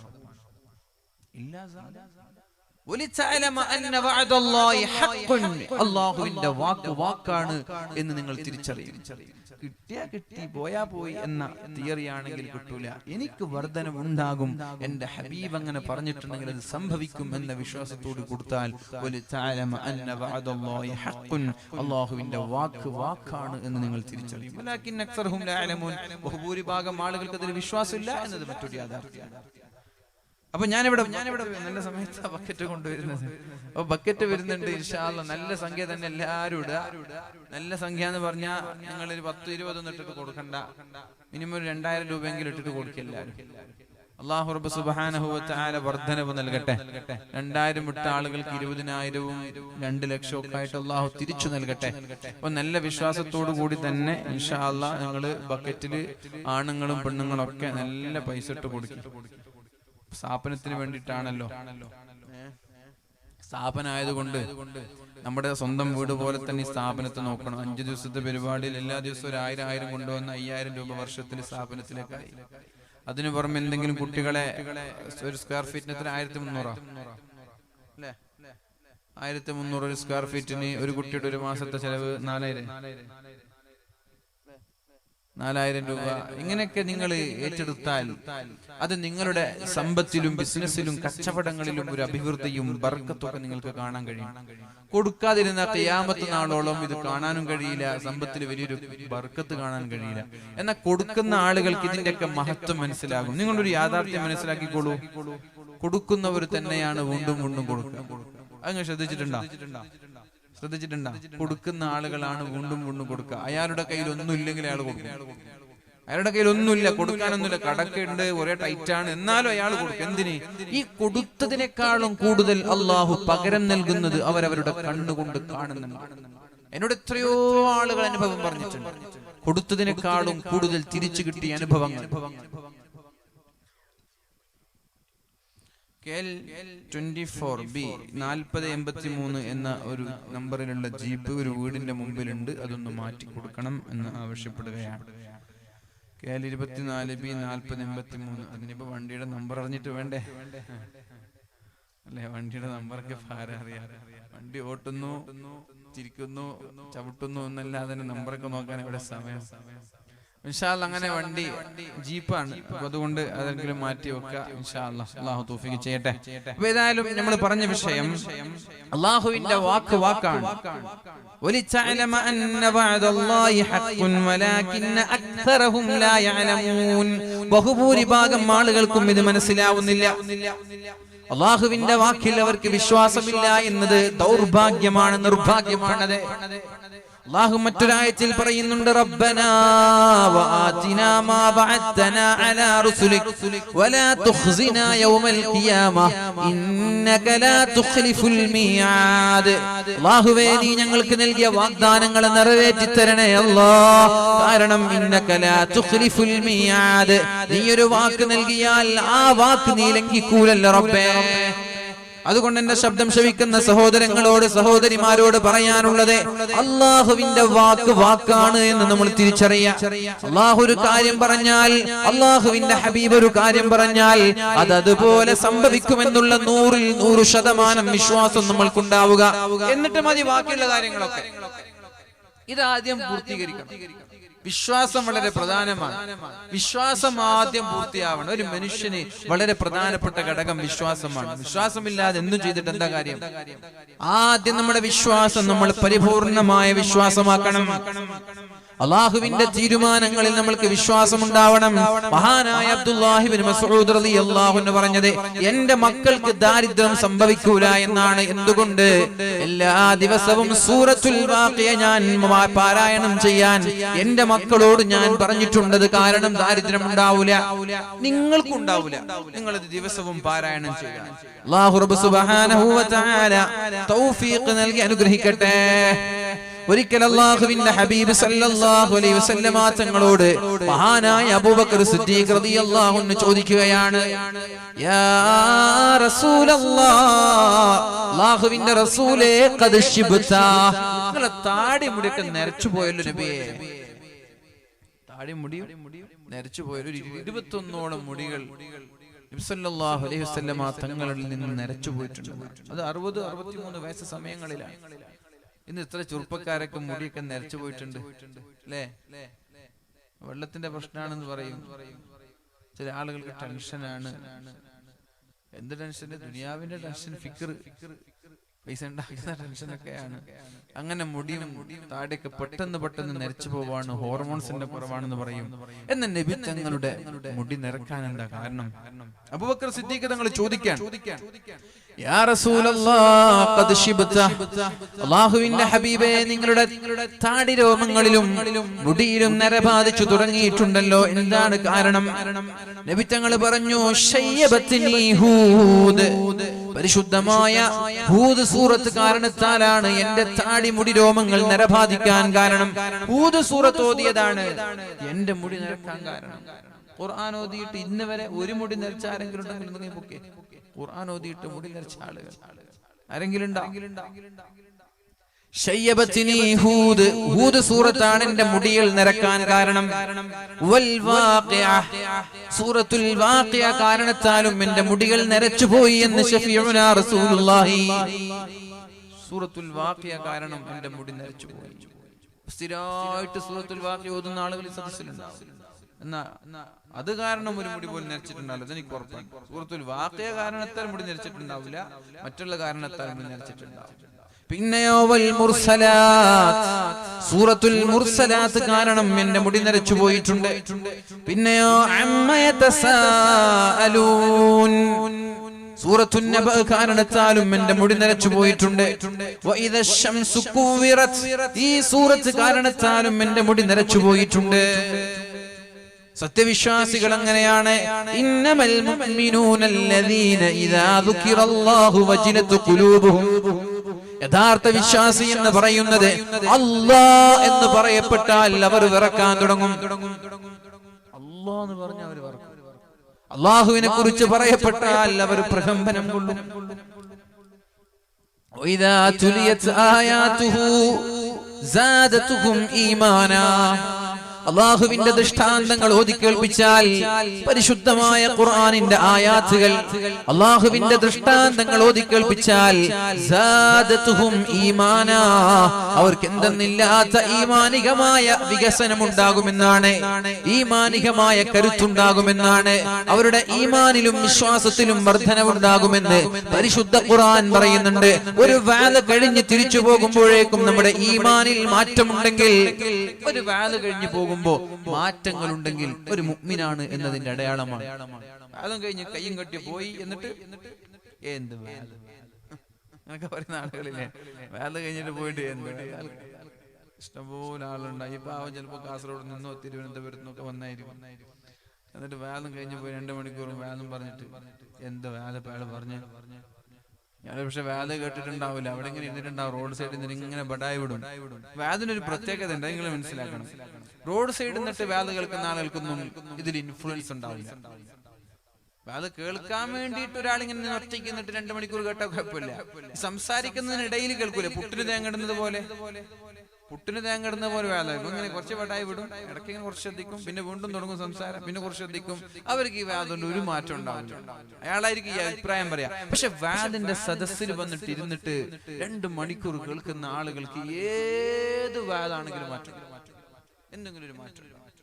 അവർ കേൾക്കാൻ വന്നവരാണ്, അവർ മാറ്റം ഉണ്ടാവണമെന്ന് ആഗ്രഹിക്കുന്നവരാണ്. മാറ്റം ആഗ്രഹിച്ചാലല്ലേ മാറ്റം ഉണ്ടാവുള്ളൂ. അതുകൊണ്ട് മുഅ്മിനീങ്ങളെ, വാല് കേൾക്കുമ്പോ ഒരു മാറ്റം വരുന്നുണ്ടെങ്കിൽ അത് ഈമാനിന്റെ ഭാഗമാണ്, ഈമാനിന്റെ ലക്ഷണമാണ്. വാല് കഴിഞ്ഞു പോകുമ്പോ നന്നാവണമെന്ന് തോന്നി, പിന്നെ കുറച്ചൊക്കെ മാറാൻ വേണ്ടി ശ്രമിച്ചു. ഒരാഴ്ച കഴിയുമ്പോഴേക്കും വീണ്ടും മറന്നു. കുഴപ്പമില്ല, മറക്കും, മനുഷ്യന് മറക്കും, സ്വാഭാവികമാണ്. പക്ഷെ മാറ്റം ഉണ്ടാവണമെന്ന് തോന്നുന്നുണ്ടോ, നന്നാവണമെന്നുള്ള ചിന്തയുണ്ടാവുന്നുണ്ടോ, അത് ഈമാനിന്റെ ലക്ഷണമാണ്. വഇദാ തുലിയത് അലൈഹിം ആയാതുഹു സാദതുഹും ഈമാനാ. അല്ലാഹുവിന്റെ ദൃഷ്ടാന്തങ്ങൾ ഓതി കേൾപ്പിക്കുമ്പോൾ ഈമാനിന് വർധനവുണ്ടാവുന്നുവെങ്കിൽ അത് ഈമാനിന്റെ ലക്ഷണമാണ്, മുഅ്മിനീങ്ങളുടെ അടയാളമാണ്. അവര് മാത്രമാണ് മുഅ്മിനീങ്ങൾ എന്ന് പരിശുദ്ധ ഖുർആൻ. അല്ലാഹുവിന്റെ ഹബീബിന്റെ താടിരോമങ്ങൾ, മുടിരോമങ്ങൾ നരബാധിക്കാനുള്ള കാരണം പരിശുദ്ധമായ സൂറത്ത് ഖുർആനിലെ സൂറത്താണ്. മരണപ്പെട്ട ഉപ്പയ്ക്ക് ദുആ ചെയ്യാൻ, മകളുടെ പഠനത്തിൽ പുരോഗതി ഉണ്ടാവാനും ഇബ്രാഹിം മുസ്ലിയാർ എന്നവർ 10,000 രൂപ. അല്ലാഹുവേ, മരണപ്പെട്ടു പോയ പിതാവിന്റെ കബറിടം നീ വെളിച്ചമാക്കി കൊടുക്കണേ അല്ലാ, വിശാലമാക്കി കൊടുക്കണേ അല്ലാ. ജീവിതത്തിൽ വന്നുപോയ എല്ലാ തെറ്റുകുറ്റങ്ങളും നീ മാപ്പ് നൽകണേ റബ്ബേ. അല്ലാഹുവേ, ഒരു സെക്കൻഡ് പോലും നരകത്തിൽ കിടക്കാത്ത, അദാബില്ലാത്ത, ഹിസാബില്ലാത്ത സ്വർഗ്ഗം നൽകണേ റബ്ബേ. അല്ലാഹുവേ, മക്കളുടെ പഠനം വളരെ സന്തോഷത്തിലാക്കണേ റബ്ബേ. ബുദ്ധിശക്തി നൽകണേ അല്ലാ, ഓർമ്മശക്തി നൽകണേ റബ്ബേ. ഇതുപോലെ ആർക്കെങ്കിലും മരണപ്പെട്ടു പോയ മാതാപിതാക്കളുടെ പേരിലോ മാറാ രോഗങ്ങൾ വരാതിരിക്കാനോ വന്ന രോഗങ്ങൾക്ക് പൂർണ്ണമായ ശമനം ലഭിക്കാനോ എന്തെങ്കിലും നല്ല നിയ്യത്തുകൾ ഉണ്ടെങ്കിൽ നമ്മുടെ സംഘാടകരെ ഏൽപ്പിക്കുക. അല്ലാഹു റബ്ബ് സുബ്ഹാനഹു വ തആല സംഭാവന ചെയ്ത എല്ലാ ആളുകളുടെയും ഹലാലായ ഉദ്ദേശങ്ങൾ അല്ലാഹു നിറവേറ്റി കൊടുക്കട്ടെ.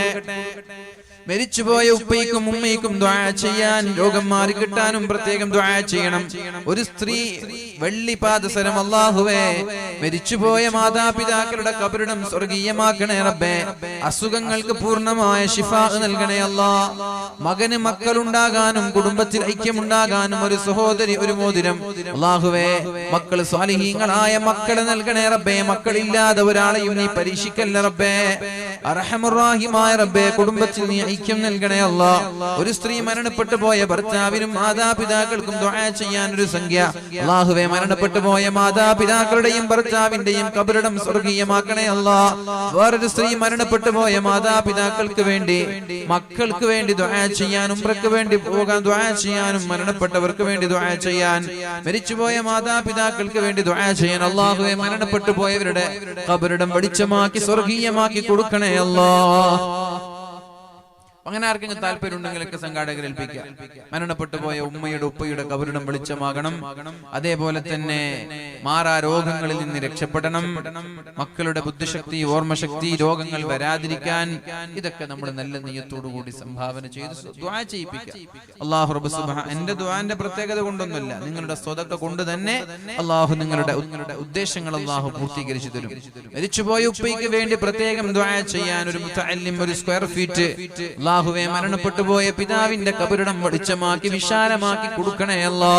സ്വർഗീയമാക്കി കൊടുക്കണേ റബ്ബേ. ജീവിതത്തിൽ വന്നുപോയ പാപങ്ങളൊക്കെ നീ പുറത്തു കൊടുക്കണേ അല്ലാ.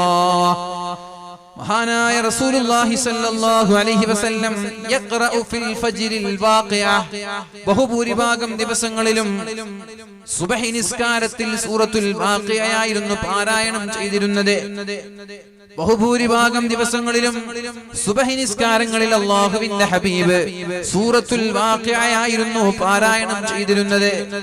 ഈ വാഖിഅ എന്ന സൂറത്ത് മാത്രമാണ് അല്ലാഹു ഖുർആനിൽ ഇറക്കിയിരുന്നുവെങ്കിൽ അത് മതിയാകുമായിരുന്നു എന്നാണ്. മറ്റുള്ള 113 ആയത്ത് ഇറക്കാതെ വെറും സൂറത്തുൽ വാഖിഅ മാത്രമേ അല്ലാഹു ഇറക്കിയിട്ടുള്ളൂ എങ്കിൽ അതുപോലും മതിയാകുമായിരുന്നു എന്നാണ്. 113 മറ്റുള്ള സൂറത്തുകളുടെ അർത്ഥവും ഈ സൂറത്തുൽ വാഖിഅയിൽ ഉൾപ്പെട്ടിട്ടുണ്ട്. അല്ലാഹു ഖുർആൻ ഇറക്കിയത് ആകെ സൂറത്തുൽ വാഖിഅയാണ്. അത് മതി. വേറെ ഒന്നും ആവശ്യമില്ലായിരുന്നു എന്നാണ്. കാരണം അല്ലാഹു തആല ഈ സൂറത്തിൽ ആദ്യം പറയുന്നത് ഖിയാമത്ത് നാളിന്റെ രംഗങ്ങളാണ്, ലോകാവസാനത്തിന്റെ ഭയാനകതകളാണ്. പിന്നെ അല്ലാഹു പറയുന്നത് ജനങ്ങൾ ഖിയാമത്ത് നാളിൽ 3 വിഭാഗമായിരിക്കുമെന്നാണ്. അതിലൊന്ന് അസ്സാബിഖൂൻ, അല്ലാഹുവിലേക്ക് മുൻകടക്കുന്ന നന്മ ചെയ്യാൻ മത്സരിക്കുന്നവരാണവർ. നന്മ ചെയ്യാൻ വേണ്ടി മത്സരിക്കുന്നവരാണവർ. നന്മ ചെയ്യാൻ വേണ്ടി മത്സരിക്കുന്നവർ, അവർ 1-ാം സ്ഥാനം. പിന്നെയുള്ളത് വഅസ്ഹാബുൽ യമീൻ, അവർ വലതുപക്ഷക്കാരാണ്. UDF LDF ഒന്നുമല്ലേ? എന്തായി രാഹുൽ ഗാന്ധി എത്തിയോ നാട്ടിലേക്ക്? ഇല്ലേ? എത്തുവോ? രാഹുൽ ഗാന്ധിയും സ്മൃതി ഇറാനിയും ഒക്കെ നിങ്ങൾ നാട്ടിലേക്ക് വരുന്നത് എന്താ നിങ്ങളെ ഭാഗ്യം? ഞാൻ ആലോചിച്ചു, അതിന് മാത്രം എന്ത് പ്രത്യേകത നിങ്ങൾക്ക് ഉള്ളതെന്ന് എനിക്കറിയുന്നില്ല. ഏതായാലും ഇൻഷാ അല്ലാഹ് എത്തൂല, ഇങ്ങനെ കോഴി ആരുമ്പ കയറിയ പോലെ ഉള്ളത്. എന്തായാലും ആര് വന്നാലും നല്ലവരായ ആളുകളെ വിജയിപ്പിച്ചു വിടുക, അതന്നെയാണ് ഇപ്പൊ ഏറ്റവും വലിയ പരിഹാരം. കുറെ ഈർക്കിൽ പാർട്ടികളൊക്കെ കുറെ സ്ഥാനാർത്ഥികൾ നിർത്തിച്ച് എന്തെപ്പോഴും സംഭവിക്കാൻ പോകുന്ന എല്ലാവർക്കും അറിയില്ലേ? നമ്മൾ പലപ്പോഴും മനസ്സിലാക്കേണ്ട ഒരു യാഥാർത്ഥ്യമുണ്ട്. എല്ലാരും പറയാം BJPയെ എന്ത് ചെയ്യാ, ഇനി അധികാരത്തിൽ വരാൻ അനുവദിക്കരുതെന്ന് എല്ലാവർക്കും പറയാം. എല്ലാവരുടെ മോട്ടോ ഒന്ന് തന്നെയാണ്, BJP വരാൻ പാടില്ല എന്നുള്ള. ആ BJPക്ക് ആകെയുള്ള വോട്ട് 33%, ബാക്കി 77% തോറ്റു പോകുന്നുണ്ട്. മനസ്സിലാകുന്നുണ്ടോ? 33% വോട്ടാണ് BJPക്ക് ഉള്ളത്, പിന്നെ ബാക്കി 67% വോട്ടും തോറ്റു പോവാണ്. കുറഞ്ഞ ആള് ജയിക്കുക, ബഹുഭൂരിഭാഗം ആളുകൾ തോൽക്കുക. എന്തുകൊണ്ട് ഇത് സംഭവിക്കുന്നു എന്ന് ഒരല്പമെങ്കിലും തലച്ചോറുപയോഗിച്ചു. എല്ലാരും നിയത്തെന്താ? BJP വരാൻ പാടില്ല, BJP എന്ത് ചെയ്യണം, തോൽപ്പിക്കണം എന്നാണ് എല്ലാരും പറയാം.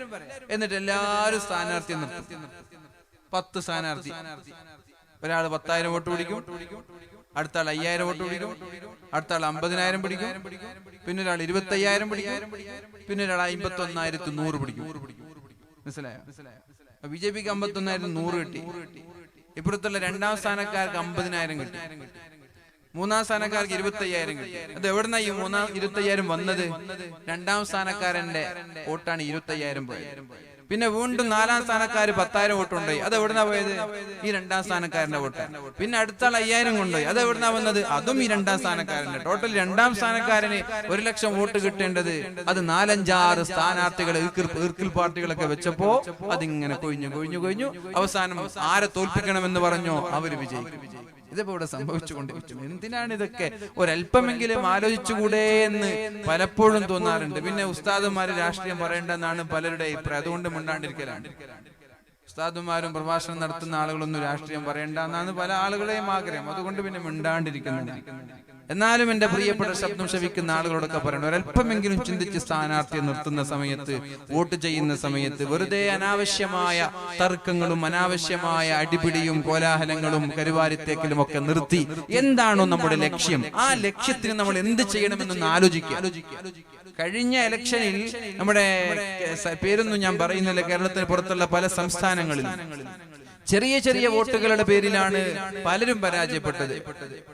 ചെറിയ വോട്ട്, ഫാസിസ്റ്റ് ഭരണത്തെ തോൽപ്പിക്കണമെന്ന് പറയുന്ന അവര് വിജയിക്കാൻ കാരണം ചെറിയ 1,000 വോട്ടിന്റെ 2,000 വോട്ടിന്റെ ഒക്കെ കാരണത്താലാണ്. അപ്പൊ എന്തുകൊണ്ട് ഇവര് തോറ്റു എന്ന് അന്വേഷിച്ചാൽ കൂടെ നിൽക്കുന്നവർ തന്നെ പുതിയ സ്ഥാനാർത്ഥിയെ നിർണയിച്ചതാണ്, നിർത്തിയതാണ് എന്ന് മനസ്സിലാക്കാൻ കഴിയും. അതുകൊണ്ട് എന്റെ ശ്രദ്ധ ശ്രവിക്കുന്ന എല്ലാ ആളുകളോടും അനാവശ്യമായ ഒരുപാട് സ്ഥാനാർത്ഥികളെ നിർത്തുന്നതിന് പകരം നിങ്ങളുടെ നീയത്ത് നല്ലതാണെങ്കിൽ, നിങ്ങളുടെ ഉദ്ദേശശുദ്ധി നല്ലതാണെങ്കിൽ, നല്ല ഉദ്ദേശശുദ്ധിയാണെങ്കിൽ ദയവ് ചെയ്ത് അനാവശ്യമായി വിജയിക്കൂല എന്ന് ഉറപ്പുള്ളവർ പിന്നെ എന്തിനാ സ്ഥാനാർത്ഥി നിർത്തുന്നത്? ഒരു നിലക്കും വിജയിക്കൂല എന്ന് അവർക്കും അറിയാം, വോട്ട് ചെയ്യുന്നവർക്കും അറിയാം, സ്ഥാനാർത്ഥിക്കും അറിയാം, പ്രചരണം നടത്തുന്നവർക്കും അറിയാം. പിന്നെ എന്തിനാ അവർ നിർത്തുന്നത്? അതിന്റെ അർത്ഥം എന്താ? അവരുടെ ഉദ്ദേശം ശുദ്ധിയല്ല എന്നല്ലേ? അത്തരം ആളുകളുടെ പ്രഭാഷണത്തിൽ എന്തർത്ഥമുള്ളത്? അത്തരം ആളുകൾ വെറുതെ പ്രചരണം നടത്തുന്നതിൽ എന്തർത്ഥമാണുള്ളത്? അവര് വിജയിക്കൂല എന്ന് അവർക്ക് തന്നെ ഉറപ്പാ. പിന്നെ ഇയാളുടെ ഒരു 10,000 വോട്ട് പിടിച്ച അയാൾ തോൽക്കും, മറ്റാൾ ജയിക്കും. അതിനു വേണ്ടിയിട്ട് അതുകൊണ്ട് ഒരല്പമെങ്കിലും തന്റെ ഇടവും പക്വതയും തലച്ചോറൊക്കെ ഉണ്ടെങ്കിൽ നിങ്ങളുടെ പറയുന്ന നിങ്ങളുടെ ഉദ്ദേശശുദ്ധി ഫാസിസ്റ്റ് ഭരണത്തെ ഇല്ലായ്മ ചെയ്യണം എന്നുള്ളതാണെങ്കിൽ നിങ്ങൾ എന്ത് ചെയ്യാ? ഒന്ന് ചിന്തിച്ചുകൊണ്ട് സ്ഥാനാർത്ഥി നിർണയിക്കുന്നതും നിർത്തുന്നതും വോട്ട് ചെയ്യുന്നതിലൊക്കെ ഒരല്പം പക്വത കാണിക്കണം എന്ന് ഞാൻ സാന്ദർഭികമായി ഉണർത്താൻ ആഗ്രഹിക്കുകയാണ്. ഏതായാലും ഇത് വലതുപക്ഷമോ ഇടതുപക്ഷമോ ഒന്നുമില്ല. വസ്ഹാബുൽ യമീൻ വലതുപക്ഷമാണ് അല്ലാഹു രണ്ടാമതായി സൂറത്തുൽ വാഖിഅയിൽ പറയുന്നത്. മൂന്നാമത്തേത് വസ്ഹാബുശ് ശിമാൽ ഇടതുപക്ഷമാണ്. സ്വർഗ്ഗത്തിൽ അല്ലാഹുവിലേക്ക് മുൻകടക്കുന്നവരുണ്ട്. വലതുപക്ഷമുണ്ട്, ഇടതുപക്ഷമുണ്ട്. നാളെ മഹ്ശറ ലോകത്ത് വലതുപക്ഷമുണ്ട്, ഇടതുപക്ഷമുണ്ട്. അങ്ങനെ 3 വിഭാഗമാണ്. എന്നാൽ ഒന്നാമത്തെ വിഭാഗം വസ്സാബിഖൂനസ്സാബിഖൂൻ, ആ വിഭാഗം ആളുകൾ മുഖറബൂൻ, അവർ അല്ലാഹുവിന്റെ സ്വന്തക്കാരാണ്. അവർ അല്ലാഹുവിന്റെ സ്വന്തക്കാരാണ്. മുഖറബൂൻ എന്നാണ് അല്ലാഹു പറഞ്ഞത്. രണ്ടാമത്തെ വിഭാഗം വസ്ഹാബുൽ യമീൻ വലതുപക്ഷം, അവർക്ക് അല്ലാഹു ഒരുപാട് പ്രത്യേകതകൾ സ്വർഗ്ഗത്തിൽ നൽകുന്നുണ്ട്. മൂന്നാമത്തെ വിഭാഗം വസ്ഹാബുശ് ശിമാൽ, അവര് അല്ലാഹുവിനെ ധിക്കരിക്കുന്ന ഇടതുപക്ഷമാണ്. അത്തരം ആളുകൾക്ക് അല്ലാഹു നൽകാൻ പോകുന്നത് നരകത്തിന്റെ ഭയാനകമായ ശിക്ഷയാണ് എന്ന് പരിശുദ്ധ ഖുർആനിൽ അല്ലാഹു പഠിപ്പിക്കുകയാണ്. ഈ വിഷയങ്ങളെല്ലാം അല്ലാഹു സൂറത്തുൽ വാഖിഅയിൽ പറയുന്നുണ്ട്. ഞാൻ വിശദീകരിക്കുകയല്ല. അസ്ഹാബുൽ മൈമനതി മാ അസ്ഹാബുൽ മൈമന, ആ വലതുപക്ഷക്കാർക്ക് അല്ലാഹു നൽകുന്ന പ്രത്യേകതകൾ എന്തൊക്കെയാണ്? അസ്ഹാബുൽ മശ്അമതി മാ അസ്ഹാബുൽ മശ്അമ, ഇടതുപക്ഷക്കാർക്ക് അല്ലാഹു നൽകുന്ന ശിക്ഷ എത്രത്തോളം വലുതാണ്? വസ്സാബിഖൂനസ്സാബിഖൂൻ, മുൻകടന്ന ഒരു വിഭാഗമുണ്ട്, അവര് ഭാഗ്യവാന്മാർ തന്നെയാണ്. ഉലൈകൽ മുഖറബൂൻ, അവര് അല്ലാഹുവിന്റെ സ്വന്തക്കാരാണ്. ആരാണ് ഈ സാബിഖൂൻ എന്ന് പറയുന്നത്? നന്മ ചെയ്യാൻ മത്സരിക്കുന്നവരാണവർ. നിസ്കാരത്തിന്റെ വിളി കേട്ടാൽ ഉടനെ തന്നെ ചാടി പള്ളിയിലേക്ക് പോകുന്നവരാണവർ. സാബിഖൂൻ എന്ന് പറഞ്ഞാൽ എന്താ? മത്സരിക്കുന്നവർ, നന്മയിലേക്ക് മത്സരിക്കുന്നവരെന്നാണ്. നന്മയിലേക്ക് മത്സരിക്കുന്നവർ അവർ അല്ലാഹുവിന്റെ സ്വന്തക്കാരാണ്. മഹാന്മാരായ പ്രവാചകന്മാരുടെ കൂടെ, സ്വഹാബാക്കളുടെ കൂടെ, ഔലിയാക്കളുടെ കൂടെ, ശുഹദാക്കളുടെ കൂടെ സ്വർഗീയ ലോകത്ത് ഒരുമിച്ച് കൂടുന്നവരാണവർ. അല്ലാഹു അവരിൽ നമ്മെ ഉൾപ്പെടുത്തട്ടെ. ലഭിച്ചങ്ങളുടെ കൂടെ സ്വർഗത്തിൽ കിടക്കാം, അവിടെ നമ്മൾ ഉൾപ്പെടണം. അതിനു വേണ്ടി അള്ളാഹുവിനോട് ദുആ ചെയ്യണം. പഠിച്ചൊന്ന് കേറി കിട്ടിയാൽ മതി എന്ന് പറഞ്ഞ് ദുആ ചെയ്യണ്ട. അങ്ങനെ ദുആ ചെയ്യ ബഹുഭൂരിഭാഗം ആളുകൾ സ്വർഗത്തിലൊന്ന് കാലുകുത്താൻ കഴിഞ്ഞാൽ മതി ദുആ ചെയ്യാറില്ലേ? ദുആ ചെയ്യാറില്ല. പഠിച്ചോനെ ഒന്ന് സ്വർഗത്തിൽ കാലുകുത്താൻ എനിക്ക് തൗഫീക്ക് നൽകണേ. വേണ്ട, അല്ലാഹുവേ മുഖറബീങ്ങളിൽ എന്നെ ഉൾപ്പെടുത്തണേ. അല്ലാഹ് ഫിർദൗസ് എന്ന സ്വർഗം എനിക്ക് നീ തരണേ റബ്ബേ. ആരാണ് ഈ ഫിർദൗസ് എന്ന മുഖറബീങ്ങളുടെ അല്ലാഹുവിന്റെ സ്വന്തക്കാരായി അല്ലാഹു തെരഞ്ഞെടുക്കുന്ന വിഭാഗന്മാരാണ്. അവരാണ് നന്മയിൽ മത്സരിക്കുന്നവർ. ബാങ്ക് കേട്ടാൽ പെട്ടെന്നവർ പള്ളിയിലേക്ക് പോയി അവര് വഖത്തിൽ ജമാഅത്തായി നിസ്കരിക്കുന്നവരാണവർ. പള്ളിയിലേക്ക് എത്തുക മാത്രമല്ല, ഇഖാമത്ത് കൊടുത്താൽ ചാടി വന്ന് ഒന്നാം സഫിലെത്തി ഇമാം അല്ലാഹു അക്ബർ എന്ന് പറയുമ്പോൾ അവരും കൂടെ തന്നെ തക്ബീറത്തുൽ ഇഹ്റാം ചൊല്ലുന്നവരാണ്. നമ്മളാണെങ്കിലോ ഇമാം അല്ലാഹു അക്ബർ എന്ന് പറയുമ്പോഴാണ് ഷർട്ടിന്റെ കൈ ഇങ്ങനെ നിവർത്തുന്നത്, തുണി ടൈറ്റ് ആക്കുന്നത്, മൊബൈൽ സൈലന്റ് ആക്കുന്നത്. ഇതൊക്കെ ഇപ്പോ ഇഖാമത്ത് കൊടുക്കണം. അതൊക്കെ വളരെ നേരത്തെ ചെയ്ത് ഇഖാമത്ത് കൊടുത്ത് ഇമാമ മുമ്പിൽ കയറി അല്ലാഹു അക്ബർ എന്ന് പറയുമ്പോ പിന്നാലെ ഇമാമിന്റെ കൂടെ തന്നെ അല്ലാഹു അക്ബർ. മലായികങ്ങളുടെ പ്രാർത്ഥനയുണ്ട് എന്നാണ്. അവർക്ക് എന്തെന്നില്ലാത്ത പ്രത്യേകതകളും പവിത്രതയും സ്ഥാനമാനങ്ങളും പുണ്യവും പ്രതിഫലവും അല്ലാഹു നൽകുമെന്ന് അല്ലാഹുവിന്റെ ഹബീബായ മുഹമ്മദുർ റസൂലുള്ളാഹ്. നന്മയ്ക്ക് മത്സരിക്കുന്നവർ ഇവരാണ്. ഇവര് സുബ്ഹി ബാങ്ക് വിളിക്കുന്നതിനു മുമ്പേ വളരെ നേരത്തെ ഉണരുന്നവരാണ്. തഹജ്ജുദ് നിസ്കരിക്കുന്നവരാണിവർ. തഹജ്ജുദ് നിസ്കാരം കഴിഞ്ഞാൽ അല്ലാഹുവിനോട് ദുആ ചെയ്യുന്നവരാണിവർ. സുബ്ഹി ബാങ്ക് വിളിക്കുന്നത് വരെ ഖുർആൻ ഓതുന്നവരാണിവർ. ബാങ്ക് വിളിച്ചാൽ ഉടനെ പള്ളിയിലേക്ക് പോകുന്നവരാണിവർ. നിസ്കാരം കഴിഞ്ഞാൽ പിന്നെ സൂര്യൻ ഉദിക്കുന്നത് വരെ ദിക്റിലും സ്വലാത്തിലും ഖുർആനിലുമായി ചെലവഴിക്കുന്നവരാണിവർ. സൂര്യൻ ഉദിച്ച് 20 മിനിറ്റ് കഴിഞ്ഞാൽ ദുആ നിസ്കരിക്കുന്നവരാണിവർ. അത് കഴിഞ്ഞ് ളുഹർ ബാങ്ക് വിളിക്കുമ്പോഴും പെട്ടെന്ന് പള്ളിയിലേക്ക് പോകുന്നവരാണിവർ. അതിനു മുമ്പും ശേഷവുമുള്ള സുന്നത്ത് നിസ്കാരങ്ങൾ ഒഴിവാക്കാറില്ല. പിന്നെ അസർ നിസ്കാരത്തെ കാത്തിരിക്കുന്നവരാണിവർ. അസർ ബാങ്ക് വിളിച്ചാൽ ഉടനെ പള്ളിയിലേക്ക് പോയി അസർ നിസ്കാരം ജമാഅത്തിൽ കൃത്യമായി പങ്കെടുക്കുന്നവരാണവർ. മഗ്രിബായാൽ ഉടനെ തന്നെ പള്ളിയിലെത്തി മഗ്രിബ് നിസ്കാരം കഴിഞ്ഞ് മുൽക്കും വാഖഅയും അതുപോലെ പരിശുദ്ധമായ ഖുർആനും ഹദ്ദാദും സ്വലാത്തും ദിക്റും ഇസ്തിഗ്ഫാറും ചൊല്ലി ഇശാ നിസ്കാരം കഴിഞ്ഞ് വിത്റും കഴിഞ്ഞ് വീട്ടിലേക്ക് തിരിച്ചു വരുന്നവരാണവർ. തിങ്കളാഴ്ചയിലും വ്യാഴാഴ്ചയിലും നോമ്പ് പിടിക്കാൻ മത്സരിക്കുന്നവരാണവർ. വാദിന് വന്നാൽ ആദ്യത്തെ സീറ്റുകൾ തീപ്പിടിയിൽ ഒതുക്കുന്നവരാണവർ. സംഭാവന ചെയ്യാൻ പറഞ്ഞാൽ കഴിവിന്റെ പരമാവധി സംഭാവന ചെയ്യാൻ ശ്രമിക്കുന്നവരാണവർ. നാവിനെ സൂക്ഷിക്കുന്നവരാണവർ. ഹൃദയത്തിൽ ആരോടും പകയില്ലാത്തവരാണവർ. വിദ്വേഷമില്ലാത്തവരാണവർ. ചുടിയില്ലാത്തവരാണവർ. പിണക്കമില്ലാത്തവരാണവർ. ജനങ്ങളെ ദ്രോഹിക്കാത്തവരാണവർ. ജനങ്ങളുടെ സ്നേഹം സമ്പാദിച്ചവരാണവർ. അയൽവാസികളെ ശല്യം ചെയ്യാത്തവരാണവർ. അങ്ങനെ നഷ്ടപ്പെട്ടു ഒരു അമല് പോലും നഷ്ടപ്പെടാൻ വിടാതെ അമലുകളെല്ലാം സമയത്ത് തന്നെ ചെലവഴിച്ചുകൊണ്ട് കഴിവിന്റെ പരമാവധി സ്വൽസ്വഭാവത്തോട് കൂടി ജീവിച്ച് ഇസ്തിഗ്ഫാറും സ്വലാത്തുകളും ഒന്നിന് പിറകെ ഒന്നായി ഓരോ ദിവസവും വർദ്ധിപ്പിക്കുന്ന ആളുകളാണവർ. ഈ വിഭാഗം ആളുകൾ ഉലൈകൽ മുഖറബൂൻ, അവർ അല്ലാഹുവിന്റെ സ്വന്തക്കാരാണ്. എവിടെ? ഫീ ജന്നാത്തിൻ നഈം, അല്ലാഹുവിന്റെ മനോഹരമായ സ്വർഗ്ഗത്തിലാണവർ. ഫുല്ലത്തുൻ മിനൽ അവ്വലീൻ. പക്ഷേ ഈ അല്ലാഹുവിന്റെ സ്വന്തക്കാര് ഒരുപാട് ആളുകളില്ല കേട്ടോ. വളരെ കുറച്ചുപേരാണ്. വളരെ കുറച്ചുപേരാണ് ഈ അല്ലാഹുവിന്റെ സ്വന്തക്കാര്. കോടാനക്കോടി ആളുകളിൽ ആദം നബി അലൈഹിസ്സലാം മുതൽ അല്ലാഹുവിന്റെ ഹബീബിന്റെ സമുദായത്തിലെ അവസാനത്തെ വ്യക്തി വരെയുള്ള ആളുകളിൽ വളരെ തുച്ഛം പേരാണ് സ്വർഗത്തിലെ അല്ലാഹുവിന്റെ സ്വന്തക്കാരായ ഒന്നാം സ്ഥാനക്കാര്. അവര് തന്നെ നബി സല്ലല്ലാഹു അലൈഹി വസല്ലമ തങ്ങൾക്ക് മുമ്പ് കഴിഞ്ഞു പോയ പ്രവാചകന്മാരിലെ ബഹുഭൂരിഭാഗം ആളുകളാണ്. നബി തങ്ങളുടെ ഉമ്മത്തിലെ വളരെ തുച്ഛം പേരെ അല്ലാഹുവിന്റെ കൂടെ ഒന്നാം സ്ഥാനക്കാരായി സ്വർഗത്തിലുണ്ടാകുള്ളൂ എന്ന് പരിശുദ്ധ ഖുർആനിൽ ആയത്തിറങ്ങിയപ്പോഴാണ് വേദനയോടെ കരയുന്ന കണ്ണുകളോടെ മഹാന്മാരായ സ്വഹാബാക്കൾ അല്ലാഹുവിന്റെ ഹബീബിനോട് ചോദിച്ചത്, നബിയേ, എന്റെ നബിയേ, ഞങ്ങളുടെ സമുദായം വളരെ കുറച്ചു പേരാണോ നബിയേ എന്ന്.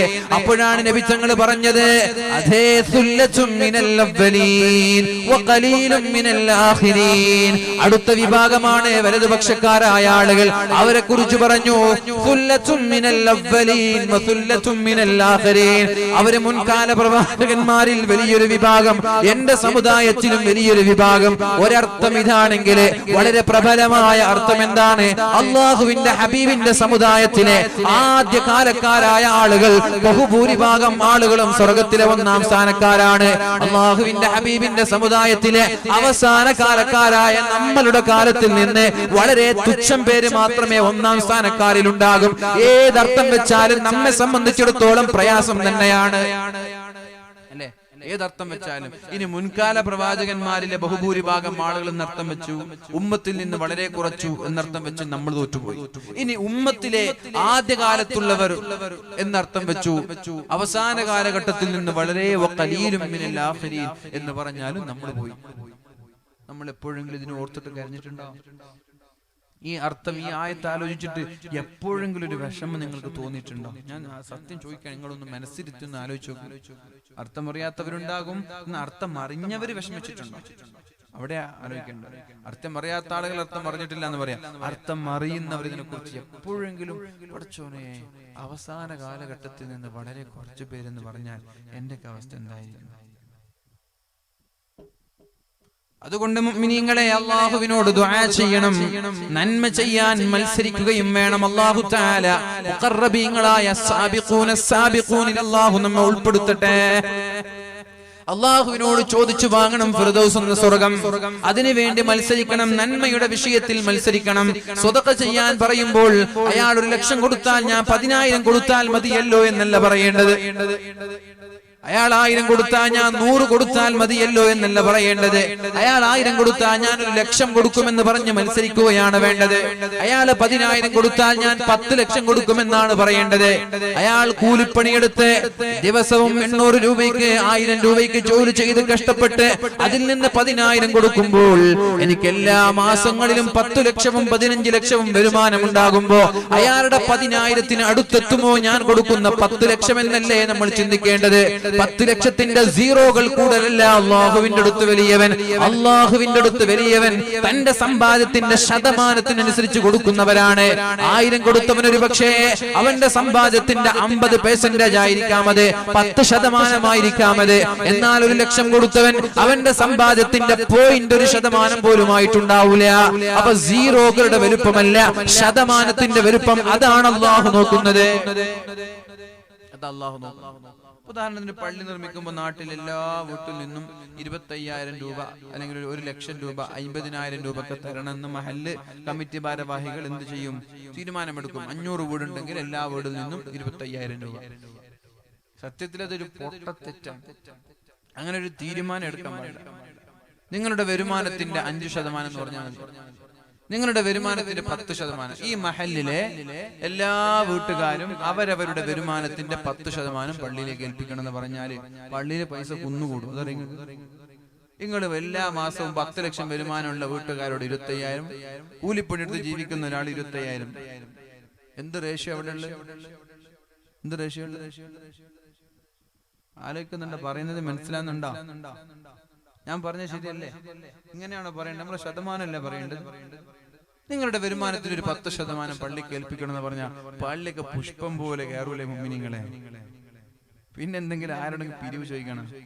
അത്ര സിമ്പിളായിട്ട് പെണ്ണുങ്ങളോട് പറയാം, നിങ്ങളുടെ സ്വർണത്തിന്റെ ഒരു 10%. 1 പവനില്ലാത്തവരൊന്നും കൊടുക്കണ്ട. 100 പവനുള്ളവൻ 10% കൊടുക്കണം. അതല്ലേ സ്വതക്ക? നമ്മൾ ഈ 1 ലക്ഷം കൊടുത്തിട്ട് ഇങ്ങനെ കുപ്പായം ടൈയിട്ടിട്ട് നടക്കുക, ഇങ്ങനെ ഭയങ്കര സംഭവമായി. സത്യത്തിൽ അത് 1% പോലും ആവുന്നില്ല. ഒരാൾ കൊടുത്ത 1000ന്റെ പ്രതിഫലം പോലും കിട്ടുന്നില്ല എന്നയാൾ മനസ്സിലാക്കുന്നില്ല. വേറൊരാൾ കൊടുത്ത 1000 രൂപയുടെ പ്രതിഫലം പോലും ഇപ്പുറത്ത് 1 ലക്ഷം കൊടുത്തതിന് പഠിച്ചും കൊടുക്കുന്നില്ല. എന്തുകൊണ്ട്? ഇയാൾ കൊടുത്തത് 1% പോലും ആയിട്ടില്ല. എന്നാൽ 1000 കൊടുത്തവന് 25% ആയിട്ടുണ്ട്. അപ്പൊ ആർക്കാ കൂലി? 25% കൊടുത്ത ആളുകൾക്കല്ലേ? ഇതാ നന്മയുടെ വിഷയത്തിൽ മത്സരിക്കാന്ന് പറഞ്ഞു. ഇത് മനസ്സിലാക്കല്ലേ? എല്ലാ കമ്മിറ്റി ഭാരവാഹികൾ ഈ എമൗണ്ട് പറയുന്നതിന് പകരം ശതമാനം പറയാം. തട്ടിപ്പാക്കും ചില ആളുകൾ. ഈ ഇലക്ഷൻ വരുമ്പോ സ്ഥാനാർത്ഥികൾ തട്ടിപ്പാക്കൂലേ? ഞങ്ങൾക്ക് ഇത്ര സ്വത്തേ ഉള്ളൂ എന്നൊക്കെ പറയില്ലേ? അതേപോലെ തട്ടിപ്പ് കാണെങ്കിൽ കുഴപ്പമില്ല, പഠിച്ചുനവര് കണ്ടോട്ടെ. നിങ്ങൾക്ക് എന്താ പ്രശ്നം? പഠിച്ചുനവര് തീരുമാനമായിക്കോട്ടെ. അള്ളാഹു അല്ലേ സമ്പത്ത് കൊടുക്കുന്നതും കൊണ്ടുപോകുന്നതൊക്കെ പഠിച്ചോനല്ലേ? അതുകൊണ്ട് അവര് തട്ടിപ്പ് കാണിച്ചാൽ പഠിച്ചോ കൊണ്ടോളൂ. നിങ്ങൾ വിഷമിക്കണ്ട. നിങ്ങളെ വരുമാനത്തിന്റെ വരുമാനം എങ്ങനെ എല്ലാവർക്കും അറിയില്ല, ഓരോ ആളുകൾക്ക് എത്ര വരുമാനം ഉണ്ടെന്നുള്ള കാര്യം. അപ്പൊ അതുകൊണ്ട് ഇനി മുതലെങ്കിൽ ഒരു ശതമാനം ബേസ് ചെയ്തിട്ടുള്ള പിരിവ് ഏറ്റവും നല്ലത് ഞാൻ മനസ്സിലാക്കുന്നു. നിങ്ങൾ അങ്ങനെ മനസ്സിലാക്കുമെന്ന് ഞാൻ വിചാരിക്കുന്നു. ഏതായാലും നന്മയിൽ മത്സരിക്കുക എന്ന് പറഞ്ഞാൽ ഇതാണ്. നന്മയിൽ മത്സരിക്കുക എന്ന് പറഞ്ഞാൽ മറ്റൊരാളെക്കാളും എല്ലാ വിഷയങ്ങളിലും നമ്മൾ ഉഷാറാവണം, നമ്മൾ മുൻപന്തിയിൽ ഉണ്ടാവണം. മറ്റൊരാൾ ഒരു ജുസ് ഓതുന്നുണ്ടെങ്കിൽ ഞാൻ 2 ജുസ് ഓതും. അതാണ് നമ്മൾ തീരുമാനിക്കേണ്ടത്. അയാൾ ഒരു ജുസ് ഓതുമെങ്കിൽ ഞാൻ 2 ജുസ് ഓതും.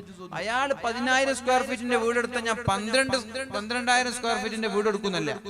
1 കോടി 2 കോടിയൊക്കെ ആക്കാൻ വേണ്ടിയിട്ട് ഒരാൾ അധ്വാനിക്കുകയാണ്. വീട് എത്ര കെട്ടിയാലും 1 കോടി ആവുന്നില്ല. അപ്പൊ 1 കോടി ആകാൻ വേണ്ടിയിട്ട് എന്തൊക്കെയോ വീട്ടിലേക്ക് വലിച്ചിട്ടുന്നതാണ്. എന്നോട് ഒരാൾ പറഞ്ഞ വിഷയമാണ്. 1 കോടി ആവാൻ വേണ്ടിയിട്ട് അയാൾ കുറെ കഷ്ടപ്പെട്ടു. എന്തിപ്പോ അത്ര വേണ്ടി ഒരു ഡയമണ്ട് വാങ്ങിച്ചു വെച്ചാ പോലെ അല്ല? നല്ല വിലപിടിപ്പുള്ള ഒരു ഡയമണ്ട്, ചെറിയൊരു വീട് എടുക്കുക, നല്ലൊരു വിലപിടിപ്പുള്ള ഡയമണ്ട് നമുക്ക് 1 കോടി ആയില്ലേ? അങ്ങനെയൊക്കെ മത്സരിക്കുന്ന ആളുകളുണ്ട്. 1 കോടി ആവാൻ വേണ്ടിയിട്ട് മറ്റുള്ളവരുടെ വീടിനേക്കാൾ വലിപ്പം. അതൊന്നും വേണ്ട, അതിലൊന്നും വലിയ കാര്യമില്ല. നമ്മൾ എന്ത് ചെയ്യുക? അള്ളാഹുവിന്റെ മാർഗത്തിൽ നമ്മൾ നന്നായി മത്സരിക്കുക. അള്ളാഹു തആല തൗഫീഖ് ചെയ്യട്ടെ. അങ്ങനെ മത്സരിക്കുന്ന ആളുകൾ അവരാണ് അള്ളാഹുവിന്റെ ഹബീബിന്റെ കൂടെ അള്ളാഹുവിന്റെ സ്വന്തക്കാരായി 1-ാം സ്ഥാനക്കാരായി ഉണ്ടാവുന്നത്. അവർക്ക് അള്ളാഹു നൽകുന്ന പ്രത്യേകതകൾ നല്ല നല്ല പിഞ്ചോമന മക്കൾ, കാണുമ്പോൾ കുസൃതി തോന്നുന്ന, സ്നേഹം തോന്നുന്ന മക്കൾ അവരുടെ മുമ്പിലൂടെ ഇങ്ങനെ തവാഫ് ചെയ്യുമെന്നാണ്. കുട്ടികൾ ഒരു ജീവിതത്തിലെ സുഖമാണ് അല്ലെ? അത് നിങ്ങൾക്ക് ഇപ്പൊ അറിയില്ല. നിങ്ങളുടെ മക്കൾക്ക് കുട്ടികൾ ഉണ്ടാകുമ്പോഴാണ് നിങ്ങൾക്ക് അത് മനസ്സിലാവുക. നിങ്ങളുടെ മക്കളെ നോക്കാൻ നിങ്ങൾക്ക് സമയം ഉണ്ടാവില്ല. ജോലി ചെയ്യുന്ന തിരക്കിൽ, അധ്വാനിക്കുന്ന തിരക്കില്, ബിസിനസിന്റെയും കച്ചവടത്തിന്റെ ഒക്കെ ബാക്കിൽ പോകുന്ന തിരക്കില് മക്കളെ സ്നേഹിക്കാൻ സമയം കിട്ടില്ല ഉപ്പമാർക്ക്. പിന്നെ അവർക്ക് ഈ മക്കളെ സ്നേഹിക്കാൻ എപ്പോ കിട്ടുക? മക്കള് കല്യാണം കഴിഞ്ഞിട്ട് പേരക്കുട്ടികൾ ഉണ്ടാവണം. ആ പേരക്കുട്ടികളെയാണ് പലരും സ്നേഹിക്കുക. മക്കളെ സ്നേഹിക്കാൻ സമയം കിട്ടാഞ്ഞിട്ടാണ്. എല്ലാ മക്കളും അങ്ങനെ തന്നെയാണ്. പേരക്കുട്ടികളെ സ്നേഹിക്കുക. പിന്നെ അപ്പൊ ജോലിയൊന്നുമില്ല, തിരക്കൊന്നുമില്ല, റിട്ടയർഡ് ആണ്, മക്കള് ജോലിയും ബിസിനസ്സൊക്കെ നോക്കുന്നുണ്ട്, ഇയാള് വീട്ടില് ഫ്രീ ആണ്. അപ്പൊ മക്കളുടെ മക്കളുണ്ടാകുക, അവരെ നന്നായി സ്നേഹിക്കും. സത്യത്തിൽ അങ്ങനെയല്ല വേണ്ടത്. നമ്മുടെ മക്കളൊക്കെ നന്നായി സ്നേഹിക്കണം. പക്ഷെ ഓരോ ആളുകളുടെ ജീവിതത്തിന്റെ രണ്ടറ്റം കൂട്ടുമുട്ടിക്കാൻ വേണ്ടി ഓടുന്നതിനിടയിൽ ഒരു പക്ഷെ അങ്ങനെ സമയം കിട്ടിയെന്ന് വരില്ല. അതൊന്നും കുഴപ്പമില്ല. ഏതായാലും കഴിവിന്റെ പരമാവധി മക്കളൊക്കെ സ്നേഹിച്ച് ജീവിക്കാൻ അല്ലാഹു തൗഫീഖ് ചെയ്യട്ടെ. അപ്പൊ നല്ല ശാശ്വതരായ, നല്ല കാണുമ്പോൾ തന്നെ സ്നേഹം തോന്നുന്ന, കുസൃതി തോന്നുന്ന മക്കൾ നമ്മുടെ മുമ്പിലൂടെ കടന്നു വരുമെന്നാണ്. വളരെ മനോഹരമായ പാനീയങ്ങളുമായി, നല്ല മനോഹരമായ വാം വെൽക്കം നൽകുന്ന വെൽക്കം ജ്യൂസ് ഉണ്ടാകും. ഒരാളുകൾ വരുമ്പോൾ സ്വീകരിക്കാൻ വേണ്ടിയിട്ട് പാനീയങ്ങൾ കല്യാണ സദസ്സിലേക്ക് ഉണ്ടാവും. അതുപോലെ അതുപോലെ നമ്മുടെ മുമ്പിലേക്ക് വേണ്ടത് ഏതാ വേണ്ടത് എടുത്തോളൂ എന്ന് പറഞ്ഞിട്ട് വ്യത്യസ്തമായ ജ്യൂസുകളുമായി പാനീയങ്ങളുമായിട്ട് കുട്ടികൾ വരും. നല്ല മനോഹരമായ കോപ്പയിൽ അത് കുടിച്ചാൽ പിന്നെ തലവേദന ഉണ്ടാവൂല, പ്രശ്നമുണ്ടാവൂല, ക്ഷീണമുണ്ടാവൂല, ലഹരി പിടിക്കൂല. അത്രയും മനോഹരമായ പാനീയങ്ങൾ. പിന്നെയോ ഇൻഷാ അല്ലാഹ് 40 ആയിട്ടോ, ഇനി കുറച്ച് സമയം കൂടി പറഞ്ഞാൽ നിർത്തും. സമയം നിർത്തേണ്ട സമയമായിട്ടുണ്ട്. ഇതൊന്ന് പറഞ്ഞാൽ നിർത്തും ഇൻഷാ അല്ലാഹ്. നിങ്ങൾക്ക് സ്വന്തം ഇഷ്ടപ്രകാരം തെരഞ്ഞെടുക്കാൻ പറ്റുന്ന വ്യത്യസ്തമായ പഴങ്ങൾ. ഏത് പഴം വേണം ആ പഴങ്ങളും കൊണ്ട് മക്കൾ ഇങ്ങനെ വരും. ചില വലിയ വലിയ ഹോട്ടലുകളിൽ ലേഡീസ് സ്റ്റാഫിനെ വെക്കും സ്വീകരിക്കാൻ വേണ്ടിയിട്ട്. നല്ല കുപ്പായവും സാരിയും മേക്കപ്പും ചുണ്ടൊക്കെ ചുവപ്പിച്ച് നിർത്തും ആളുകളെ സ്വീകരിപ്പിക്കാൻ വേണ്ടിയിട്ട്. അത് ആളുകളെ വശീകരിക്കാൻ വേണ്ടിയിട്ടാണ്. ചില ടെക്സ്റ്റൈൽസുകളിൽ വെക്കും. ഇന്റർവ്യൂവിനൊക്കെ നല്ല സുന്ദരി കുട്ടികളെ മാത്രമേ തിരഞ്ഞെടുക്കുള്ളൂ. കഴിവൊന്നും നോക്കൂല, ഗ്ലാമറ നോക്കുക. ടെക്സ്റ്റൈൽസിലൊക്കെ അത് ആളുകളെ വശീകരിക്കാൻ വേണ്ടിയിട്ടാണ്. അതൊക്കെ പച്ച ഹറാമാണ്. അന്യപുരുഷന്മാരെ വശീകരിക്കാൻ വേണ്ടി നമ്മുടെ സ്ഥാപനങ്ങളിൽ സുന്ദരികളായ തരുണീമണികളെ വെക്കുന്നത് ഹറാമിന്റെ ബിസിനസ് തന്നെയാണ്. ഹറാം തന്നെയാണ്. എന്താ അന്യപുരുഷന്മാരെ ആകർഷിപ്പിക്കാൻ പെണ്ണിനെ കാണിപ്പിച്ചിട്ട് ഇഷ്ടംപോലെ കച്ചവട സ്ഥാപനങ്ങളുണ്ട്. നിങ്ങൾ നോക്കിക്കോളൂ. ഇന്റർവ്യൂവിന് പോയാൽ ഗ്ലാമർ നോക്കുക. കഫ്റ്റീരിയകളിലുമുണ്ട്. നല്ല നല്ല ചുരുക്കുള്ള ചെറുപ്പക്കാരെ വെക്കും, നല്ല സുന്ദരന്മാരായ ചെറുപ്പക്കാരെ വെക്കും. ജ്വല്ലറികളിലുണ്ട്. സ്വാഭാവികം. അതൊന്നും ഈ ലക്ഷ്യം അങ്ങനെയാണെങ്കിൽ അതൊക്കെ തെറ്റായി പോകും. മറ്റുള്ളവരെ ആണുങ്ങളെയൊക്കെ വശീകരിക്കാൻ വേണ്ടിയിട്ടുള്ള ചിന്തയാണെങ്കിൽ അതൊക്കെ ഹറാമായി പോകും. നിങ്ങൾക്ക് ഇഷ്ടം പോലെ തെരഞ്ഞെടുക്കാൻ വിഭിന്നമായ പഴങ്ങളുമായി മക്കൾ നിങ്ങളുടെ മുമ്പിലേക്ക് കടന്നു വരും. നിങ്ങൾക്ക് ഇഷ്ടം പോലെ തിരഞ്ഞെടുക്കുന്ന വളരെ മനോഹരമായ സ്വാദിഷ്ടമായ പക്ഷിയുടെ മാംസങ്ങൾ ഉണ്ടാകും. ബീഫും മട്ടനൊക്കെ പറയാത്തത് എന്തെന്നറിയോ? തിന്നത് നിങ്ങൾ മടുത്തിട്ടുണ്ടാവും നാട്ടില്. ഇനി പിന്നെയും ബീഫ് ആർക്കെ വേണ്ടെന്ന് വെക്കും. വ്യത്യസ്തമായ പറവകളുടെ പക്ഷികളുടെ മാംസങ്ങൾ അത് എല്ലാവർക്കും കിട്ടൂല. അത് വലിയ വലിയ രാജാക്കന്മാർക്കൊക്കെ കിട്ടുക. എന്നാ പിന്നെ അവിടെ അങ്ങനല്ല. നിങ്ങൾക്ക് ഇഷ്ടമുള്ള തെരഞ്ഞെടുക്കാൻ പറ്റുന്ന ഏറ്റവും മനോഹരമായ പക്ഷികളുടെ മാംസങ്ങൾ അവിടെ ഉണ്ടാകും. പിന്നെയോ സുന്ദരികളായ തരുണിമാർക്ക് ഹൂർലിങ്ങളെക്കാളും സൗന്ദര്യം ഉണ്ടാവുന്നതാണ്. അപ്പൊ പിന്നെ ഭാര്യമാരെന്നല്ലേ നല്ലത് അല്ലേ? നിങ്ങൾക്ക് ഒരു താല്പര്യമില്ലാത്ത നമ്മുടെ ഭാര്യമാര് ഹോർലിങ്ങളെക്കാളും ഭംഗിയുണ്ടെങ്കിൽ പിന്നെ നമ്മുടെ ഭാര്യമാര് തന്നെ പോരെ? എന്നിട്ടും വേണ്ട. മഹദിയായ ഉമ്മു സലമ ബീവി ചോദിക്കുന്നുണ്ട്, യാ റസൂലല്ലാഹ്, അല്ലാഹുവിന്റെ ഹബീബേ, ഹൂറുൽ ഇങ്ങളാണോ ദുനിയാവിലെ ഭൂമിയിലെ സ്ത്രീകളാണോ സൗന്ദര്യമുള്ളത്? നബി തങ്ങൾ പറഞ്ഞു, ദുനിയാവിലെ സ്ത്രീകളാണ്. ബിസ്വലാത്തിഹിന്ന വസിയാമിഹിന്ന വറുകൂഇഹിന്ന, അവർ ജീവിതത്തിൽ വർദ്ധിപ്പിച്ച ചെയ്ത നന്മകൾ കാരണത്താൽ, അവരുടെ നിസ്കാരം കാരണം, അവരുടെ നോമ്പ് കാരണം, അവരുടെ സുജൂദുകൾ കാരണം ഹൂറുൽ ഇങ്ങളെക്കാളും സൗന്ദര്യം ദുനിയാവിലുള്ള പെണ്ണുങ്ങൾക്കായിരിക്കുമെന്ന് മുഹമ്മദുർ റസൂലുള്ളാഹ്. അപ്പൊ നിസ്കാരം കുറഞ്ഞു പോയാൽ ചൊർക്ക് കുറയേ. പെണ്ണുങ്ങൾക്ക് നിസ്കാരം കുറഞ്ഞു പോയാൽ, ദീനീ ബോധം ഇല്ലാത്ത പെണ്ണാണെങ്കിൽ സ്വർഗത്തിൽ ചൊർക്കുണ്ടാവില്ല. പിന്നെ അവിടുന്ന് വിഷമിച്ചിട്ട് ഒരു കാര്യം ഉണ്ടാവില്ല. അതുകൊണ്ട് പെണ്ണുങ്ങളോട് നന്നായി നിസ്കരിക്കാൻ പറഞ്ഞു, നന്നായി ഖുർആൻ ഓതാനും പറഞ്ഞു, നോമ്പ് നോക്കാനും പറഞ്ഞു. ഇങ്ങനെ ഇബാദത്തിന് വേണ്ടിയിട്ട് പെണ്ണുങ്ങളെ നന്നായി പ്രോത്സാഹിപ്പിക്കുക. എങ്കിൽ പെണ്ണുങ്ങൾ അതിനനുസരിച്ച് ചൊർക്ക് കൂടുന്നതാണ്. ഗ്ലാമർ ഇല്ലെങ്കിൽ ഇതേ കോലന്നായിരിക്കും അവിടെ ഉണ്ടാവുക. പിന്നെ വിഷമിച്ചിട്ടൊന്നും കാര്യം ഉണ്ടാവില്ല. അവരുടെ നിസ്കാരവും അവരുടെ നോമ്പൊക്കെ കാരണം ഹൂറുലിങ്ങളെക്കാളും സൗന്ദര്യം നമ്മുടെ ഭാര്യമാരായിരിക്കുമെന്ന് ഷഫീഉനാ റസൂലുള്ളാഹ് സ്വല്ലല്ലാഹു അലൈഹി വസല്ലം. ഭാര്യമാർക്ക് അവിടെ പ്രത്യേകതയുണ്ട്. ഇവിടെയുള്ളതുപോലെ എന്നും കുറുമ്പായിരിക്കൂല, കുശുമ്പായിരിക്കൂല, പരാതിയും പരിഭവങ്ങളും ഉണ്ടാവൂല. എപ്പോ നോക്കിയാലും പരാതി, അതൊന്നും അവിടെ ഉണ്ടാവില്ല. അവിടെ എന്നും സ്നേഹത്തിന്റെ വർത്തമാനമേ പറയുള്ളൂ. ഞാൻ കാരണം എന്റെ ഭർത്താവിനൊരു പ്രയാസം വരരുത് എന്ന ചിന്തയായിരിക്കും അവിടുത്തെ ഭാര്യമാർക്ക്. ഞാൻ കാരണം എന്റെ ഭർത്താവിനൊരു വിഷമം വരാൻ പാടില്ല. ഇന്ന് നേരെ ഓപ്പോസിറ്റാണ്. കഴിവിന്റെ പരമാവധി ഭർത്താവിനെ ചൊറക്കാൻ നോക്കാൻ, എങ്ങനെങ്കിലും ഇയാളെന്ന് ചൊറക്കാൻ നോക്കി, അങ്ങനെ സുഖിക്കണ്ടെന്നൊക്കെ വിചാരിക്കുക ചില പെണ്ണുങ്ങൾ. എല്ലാവരും ഇല്ലേ? ചില ആളുകൾ. എന്നാൽ അവിടെ എത്തുമ്പോൾ അവർക്ക് സ്നേഹം മാത്രമാണ് നൽകുന്നത്. അവര് പറയും, ഞങ്ങൾ ഭർത്താവിനെ സ്നേഹിക്കുന്നവരാണ്, ഞങ്ങൾ ഭർത്താവിനെ പരമാവധി സ്നേഹിക്കും, ഞങ്ങളിൽ നിന്ന് ഭർത്താവിനൊരു പ്രയാസം പോലും ഉണ്ടാവൂല എന്ന് സ്വർഗ്ഗത്തിലെ ഭാര്യമാര് പറയുമെന്ന് മുഹമ്മദ് റസൂലുള്ളാഹ്. ലാ യസ്മഊന ഫീഹാ ലഗ്വൻ വലാ തഅസീമാ. അവിടെ അപശബ്ദങ്ങൾ കേൾക്കൂല, പരാതിയുടെ പരിഭവങ്ങളുടെ നൂലാമാലകൾ അവിടെ ഉണ്ടാവൂല, നിങ്ങളെ വിഷമിപ്പിക്കുന്ന ഒരു വർത്തമാനം പോലും അവിടെ ഉണ്ടാവൂല. ഇല്ലാ ഖീലൻ സലാമൻ സലാമാ. സമാധാനം സമാധാനം സന്തോഷം എന്ന മനോഹരമായ സമാധാനത്തിന്റെ വാക്കുകളല്ലാതെ വേറെ ഒന്നും അവിടെ ഉണ്ടാവൂല. ടെൻഷൻ എന്നൊരു രോഗം അവിടെ ഇല്ല. അല്ലാഹു തആല ഇങ്ങനെ ഒരൽപ്പമാണ് അവസാന കാലഘട്ടത്തിലുള്ളവരെങ്കിലും അല്ലാഹുവേ ആ അല്പത്തിൽ നീ ഞങ്ങളെ ഉൾപ്പെടുത്തണേ റബ്ബേ. ഇങ്ങനൊരു വിഷയം ചർച്ച ചെയ്തതിന്റെ പേരിൽ, ഇങ്ങനൊരു മഹത്തായ സദസ്സിൽ ഒരുമിച്ച് കൂടിയതിന്റെ പേരിൽ അല്ലാഹുവേ ഞങ്ങളെയും ഞങ്ങളുടെ കുടുംബങ്ങളെയും അല്ലാഹുവേ ഞങ്ങളോട് ദുആ കൊണ്ട് വസിയ്യത്ത് ചെയ്തവർ, ഞങ്ങളെ സ്നേഹിച്ചവർ, സഹായിച്ചവർ, നിന്റെ ഇഷ്ടക്കാരായ ഒന്നാമന്മാരിൽ ഹബീബിന്റെ കൂടെ ഞങ്ങളെ എല്ലാവരെയും നീ ഉൾപ്പെടുത്തണേ അല്ലാഹ്. രണ്ടാമത്തെ വിഭാഗം വലതുപക്ഷക്കാരായ ആളുകളാണവർ. അവർക്ക് അല്ലാഹു നൽകുന്നത് മുള്ളുകളില്ലാത്ത തണൽ മരങ്ങളാണ്. നല്ല മനോഹരമായ വാഴക്കുലകൾ, അതേപോലെ തന്നെ പരന്നു കിടക്കുന്ന നിഴലുകൾ, മനോഹരമായ പാനീയങ്ങൾ, ധാരാളം പഴങ്ങൾ, അത് പറിക്കരുത്, ഇത് തുടരുത് എന്ന് പറഞ്ഞ് ആരെയും തടയൂല. പ്രത്യേകമായ സീസണുകളില്ല. മാങ്ങയ്ക്ക് സീസണുകളുണ്ട്, ചക്കയ്ക്ക് സീസണുകളുണ്ട്. എന്നാൽ സ്വർഗത്തിലെത്തിയാൽ ഒരു സീസണും ഒരു പഴങ്ങൾക്കുമില്ല. ഏതാണോ വേണ്ടത് സമയത്ത് നിങ്ങളുടെ മുമ്പിലേക്ക് എത്തുമെന്നാണ്.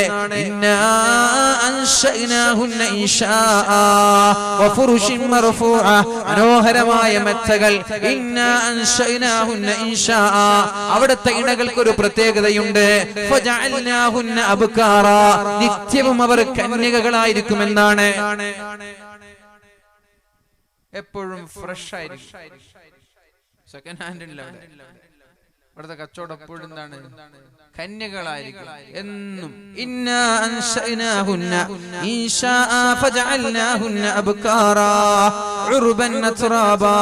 അവര് സമപ്രായക്കാരായിരിക്കും, സ്നേഹസമ്പന്നരായിരിക്കും, ഭർത്താവിനെ അമിതമായി സ്നേഹിക്കുന്ന ആളുകളായിരിക്കും. എന്നും അവർക്ക് സൗന്ദര്യം വർദ്ധിക്കുകയാണ്. ഒന്ന് പുറത്തു പോയി അകത്തേക്ക് തിരിച്ചു വരുമ്പോഴേക്കും അവർക്ക് എന്തെന്നില്ലാത്ത സൗന്ദര്യം വർദ്ധിച്ചിട്ടുണ്ടാകും. ഭാര്യ വീട്ടിൽ ഇങ്ങനെ ഹൂറും മഖ്സൂറാത്തും ഫിൽ ഖിയാം, സ്വർഗ്ഗത്തിലെ മനോഹരമായ ടെന്റുകളിൽ ഭാര്യ ഉണ്ടാവും. ഭർത്താവ് ഇടയ്ക്കിടെ അങ്ങാടിയിൽ പോയി തിരിച്ചു വരുമ്പോഴേക്കും ഒരു മനോഹരമായ കാറ്റടിച്ചു വീശും. ആ കാറ്റുകൊണ്ട് ഭർത്താവിന്റെ ഗ്ലാമർ മാറും, സൗന്ദര്യം മാറും. പോയതുപോലെയല്ല, തിരിച്ചു വരുമ്പോ ഭാര്യ പറയും, അങ്ങനെ മൊഞ്ചു കൂടിയിട്ടുണ്ടല്ലോ, സൗന്ദര്യം കൂടിയിട്ടുണ്ടല്ലോ. അപ്പൊ ഭർത്താവ് ഭാര്യയോട് പറയും, നീയും സൗന്ദര്യം കൂടിയല്ലോ. ഇങ്ങനെ സൗന്ദര്യം കൂടിക്കൊണ്ടേയിരിക്കും. കണ്ടിട്ട് മടുക്കാനില്ല. എന്നും ഇയാൾ തന്നെ, ഈ പുതിയാപ്പിള കണ്ടിട്ട് മടുത്തല്ലോ, ഈ ഭാര്യ തന്നെ ഇയാളെ കണ്ടിട്ട് മടുത്തല്ലോ, ഈ പെണ്ണിനെ. അങ്ങനെയില്ല. ഡെയിലി നിങ്ങളുടെ ഷേപ്പും നിങ്ങളുടെ ഭംഗിയും നിങ്ങളുടെ സൗന്ദര്യവും മാറിക്കൊണ്ടിരിക്കും. കണ്ടിട്ട് മടുപ്പ് തോന്നാനില്ല. ഇതാണ് സ്വർഗ്ഗം. അല്ലാഹുവേ, ഞങ്ങളെ നീ മനോഹരമായ സ്വർഗത്തിന്റെ സുഖങ്ങൾ ആസ്വദിക്കുന്നവരിൽ ഉൾപ്പെടുത്തണേ റബ്ബേ. ഒരു സെക്കൻഡ് പോലും നരകത്തിൽ കിടക്കാതെ രക്ഷപ്പെടുത്തണേ അല്ലാഹ്. ഇത് അല്ലാഹു നൽകുന്നത് അസ്ഹാബുൽ യമീൻ, വലതുപക്ഷക്കാരായ ആളുകൾ. ഇത് രണ്ടാം വിഭാഗമാണ്. നമ്മൾക്ക് ഉൾപ്പെടേണ്ടത് സാബിഖൂനിലാണ്. അല്ലാഹു അവരിൽ നമ്മൾ ഉൾപ്പെടുത്തട്ടെ. മൂന്നാമത്തേത് ഇടതുപക്ഷമാണ്. അവർക്ക് അല്ലാഹു നൽകുന്നത് തീക്കാറ്റുകളാണ്.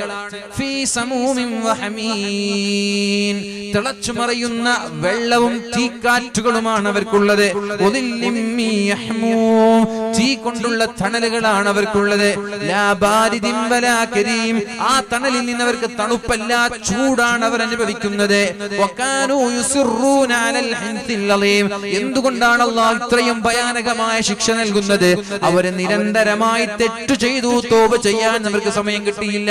യുസിറൂന എന്ന് പറഞ്ഞാൽ സ്ഥിരം തെറ്റുകൾ ആവർത്തിക്കുക, തെറ്റ് സ്ഥിരം ആവർത്തിച്ചുകൊണ്ടേയിരിക്കുക. ഞാൻ പറഞ്ഞല്ലോ നേരത്തെ, ഒരല്പമെങ്കിലും ഈമാൻ ഉണ്ടെങ്കിൽ തെറ്റ് വരുമ്പോ അറിയാതെ ചെയ്തു പോകും. ശരീരത്തിന്റെ നിയന്ത്രണം നഷ്ടപ്പെട്ട് തെറ്റ് ചെയ്തു പോകും. ചെയ്ത് കഴിഞ്ഞ ഉടനെ ഒരു ടെൻഷൻ ഉണ്ടാവും, കുറ്റബോധം ഉണ്ടാവും. എന്നാൽ ചില ആളുകൾ കുറ്റബോധം ഒന്നും ഉണ്ടാവില്ല. ഇതൊക്കെ ഒരു രസവും ഇതൊക്കെ ഒരു ഹരായിട്ട് കണ്ടെത്തും. പിന്നെ ഇങ്ങനെ ആസ്വദിച്ചു. യുസിറൂന അലൽ ഹിൻസിൽ അലീം, കൊടും പാപങ്ങളിൽ നിരന്തരമായി അവർ ആവർത്തിച്ചുകൊണ്ടിരിക്കും. അതുകൊണ്ടാണ് തൗബ ചെയ്യാത്തത് കൊണ്ടാണ്, ഇസ്തിഗ്ഫാർ ചെയ്യാത്തത് കൊണ്ടാണ്, തെറ്റ് ചെയ്ത അല്ലാഹുവിലേക്ക് മടങ്ങാത്തത് കൊണ്ട് അല്ലാഹു തആല ഭയാനകമായ ശിക്ഷ നൽകുമെന്നാണ് പറഞ്ഞത്. ഒരിക്കലൊരു പെണ്ണ് നബി സല്ലല്ലാഹു അലൈഹി വസല്ലം തങ്ങളുടെ മുമ്പിൽ വെച്ച് പിഞ്ചു പൈതലിനെ മാറോട് ചേർത്തുകൊണ്ട് നബി തങ്ങളുടെ അടുത്തേക്ക് പോയി.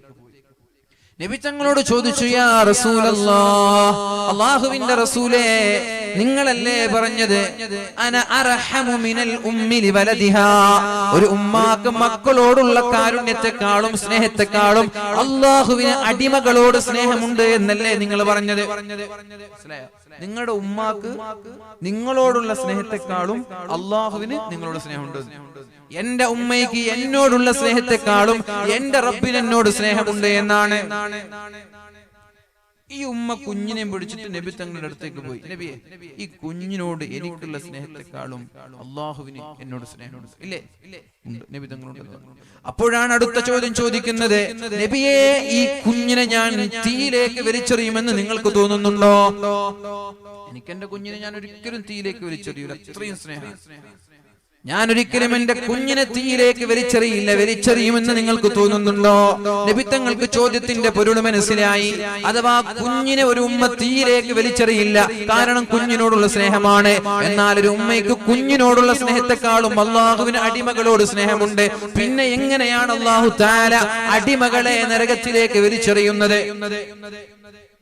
ഇത് കേൾക്കേണ്ട താമസം നബി തങ്ങളുടെ കണ്ണിൽ നിന്ന് കണ്ണുനീർ തുള്ളികൾ വരികയും താടി രോമങ്ങൾ നനയുകയും, എന്നിട്ട് നബി തങ്ങൾ ആ പെണ്ണിനോട് പറഞ്ഞ മറുപടി, ഇന്നല്ലാഹ ലാ യുഅദ്ദിബു, അല്ലാഹു തആല അടിമകളിൽ നിന്ന് ശിക്ഷിക്കുന്നത് ആരെയാണ്? ഇല്ല ശാരിദൽ മാരിദൽ മുതമദ്ദിദ്, ധിക്കാരികളായ അഹങ്കാരികളായ അല്ലാഹുവിനെ വെല്ലുവിളിക്കുന്ന, തെറ്റ് ചെയ്തിട്ട് കുറ്റബോധമില്ലാതെ സ്ഥിരമായി പാപങ്ങളിൽ വ്യാപൃതരാകുന്ന ധിക്കാരികളെയാണ് അല്ലാഹു നരകത്തിലേക്ക് വലിച്ചെറിയുന്നത്. അതല്ലാതെ ജീവിതത്തിൽ തെറ്റ് വന്നിട്ട് ഉടനെ തന്നെ കരഞ്ഞ് തൗബ ചെയ്ത് മടങ്ങുന്ന ഒരാളെയും അല്ലാഹു നാളെ നരകത്തിലേക്ക് വലിച്ചെറിയൂല എന്ന് ശഫീഉനാ റസൂലുള്ളാഹി. അതുകൊണ്ട് തെറ്റ് വരുമ്പോൾ ഉടനെ തൗബ ചെയ്ത് ഖേദിച്ച് പടച്ചോനിലേക്ക് മടങ്ങാം. ധിക്കാരികളും അഹങ്കാരികളായിട്ട് മാറരുത്. അല്ലാഹുവേ, നീ ഞങ്ങളെ കാക്കണേ റബ്ബേ. അല്ലാഹുവേ, നീ ഞങ്ങളെ കാക്കണേ റബ്ബേ. ഈ മൂന്ന് വിഭാഗം ആളുകളുടെ ചരിത്രമാണ് പരിശുദ്ധ ഖുർആനിലെ സൂറത്തുൽ വാഖിഅയിൽ ആദ്യത്തെ ഭാഗത്തിൽ പറഞ്ഞത്. ഞാൻ എന്റെ വാക്കുകൾ ഉപസംഹരിക്കുകയാണ്. പിന്നെ അവസാനമായി അല്ലാഹു തആല പറയുന്നുണ്ട്, അവസാനം ആളുകൾ മരണപ്പെടുന്ന രംഗങ്ങൾ അല്ലാഹു പറയുന്നുണ്ട്. എങ്ങനെയാണത്?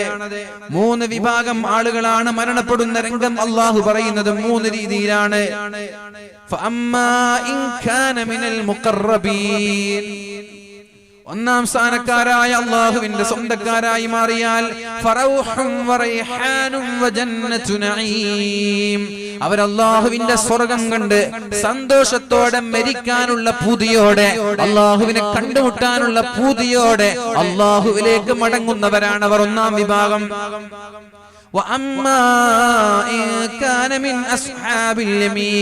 ഇനി രണ്ടാമത്തെ വിഭാഗമായ വലതുപക്ഷക്കാര്, അവരും അവർക്കും കുഴപ്പങ്ങളില്ല, അവരും സന്തോഷത്തോടെ മരിക്കുന്നവരാണ്. പിന്നെ മൂന്നാമത്തൊരു വിഭാഗമുണ്ടല്ലോ,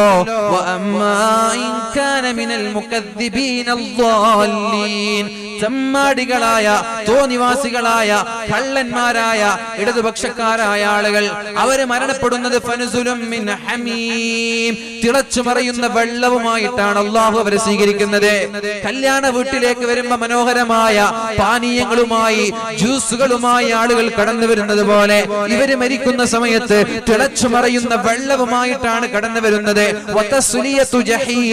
നരകത്തിന്റെ തീജ്വാലകളുമായിട്ടാണ് അവരുടെ അടുത്തേക്ക് കടന്നു വരുന്നത്. ഇവരുടെ കാര്യം കഷ്ടമാണ്, ഇവർ അപകടത്തിലാണ്. ഇത്തരം ആളുകളിൽ പെടാതിരിക്കാൻ ഞാനടക്കമുള്ള എല്ലാ ആളുകളും ശ്രമിക്കുക. അല്ലാഹു റബ്ബ് സുബ്ഹാനഹു വ തആല തൗഫീഖ് നൽകി അനുഗ്രഹിക്കട്ടെ. അല്ലാഹു തആല ഒരു സെക്കൻഡ് പോലും നരകത്തിൽ കിടക്കാത്ത സ്വർഗ്ഗം നൽകി അനുഗ്രഹിക്കട്ടെ. ഒന്നെണീറ്റ് നിന്നിട്ട് എല്ലാവരും അടുത്ത് പറഞ്ഞു ദുആ ചെയ്തിട്ട് പിന്നെ അടുത്ത് എല്ലാവരും പുറത്തേക്കുന്ന ആളുകളൊക്കെ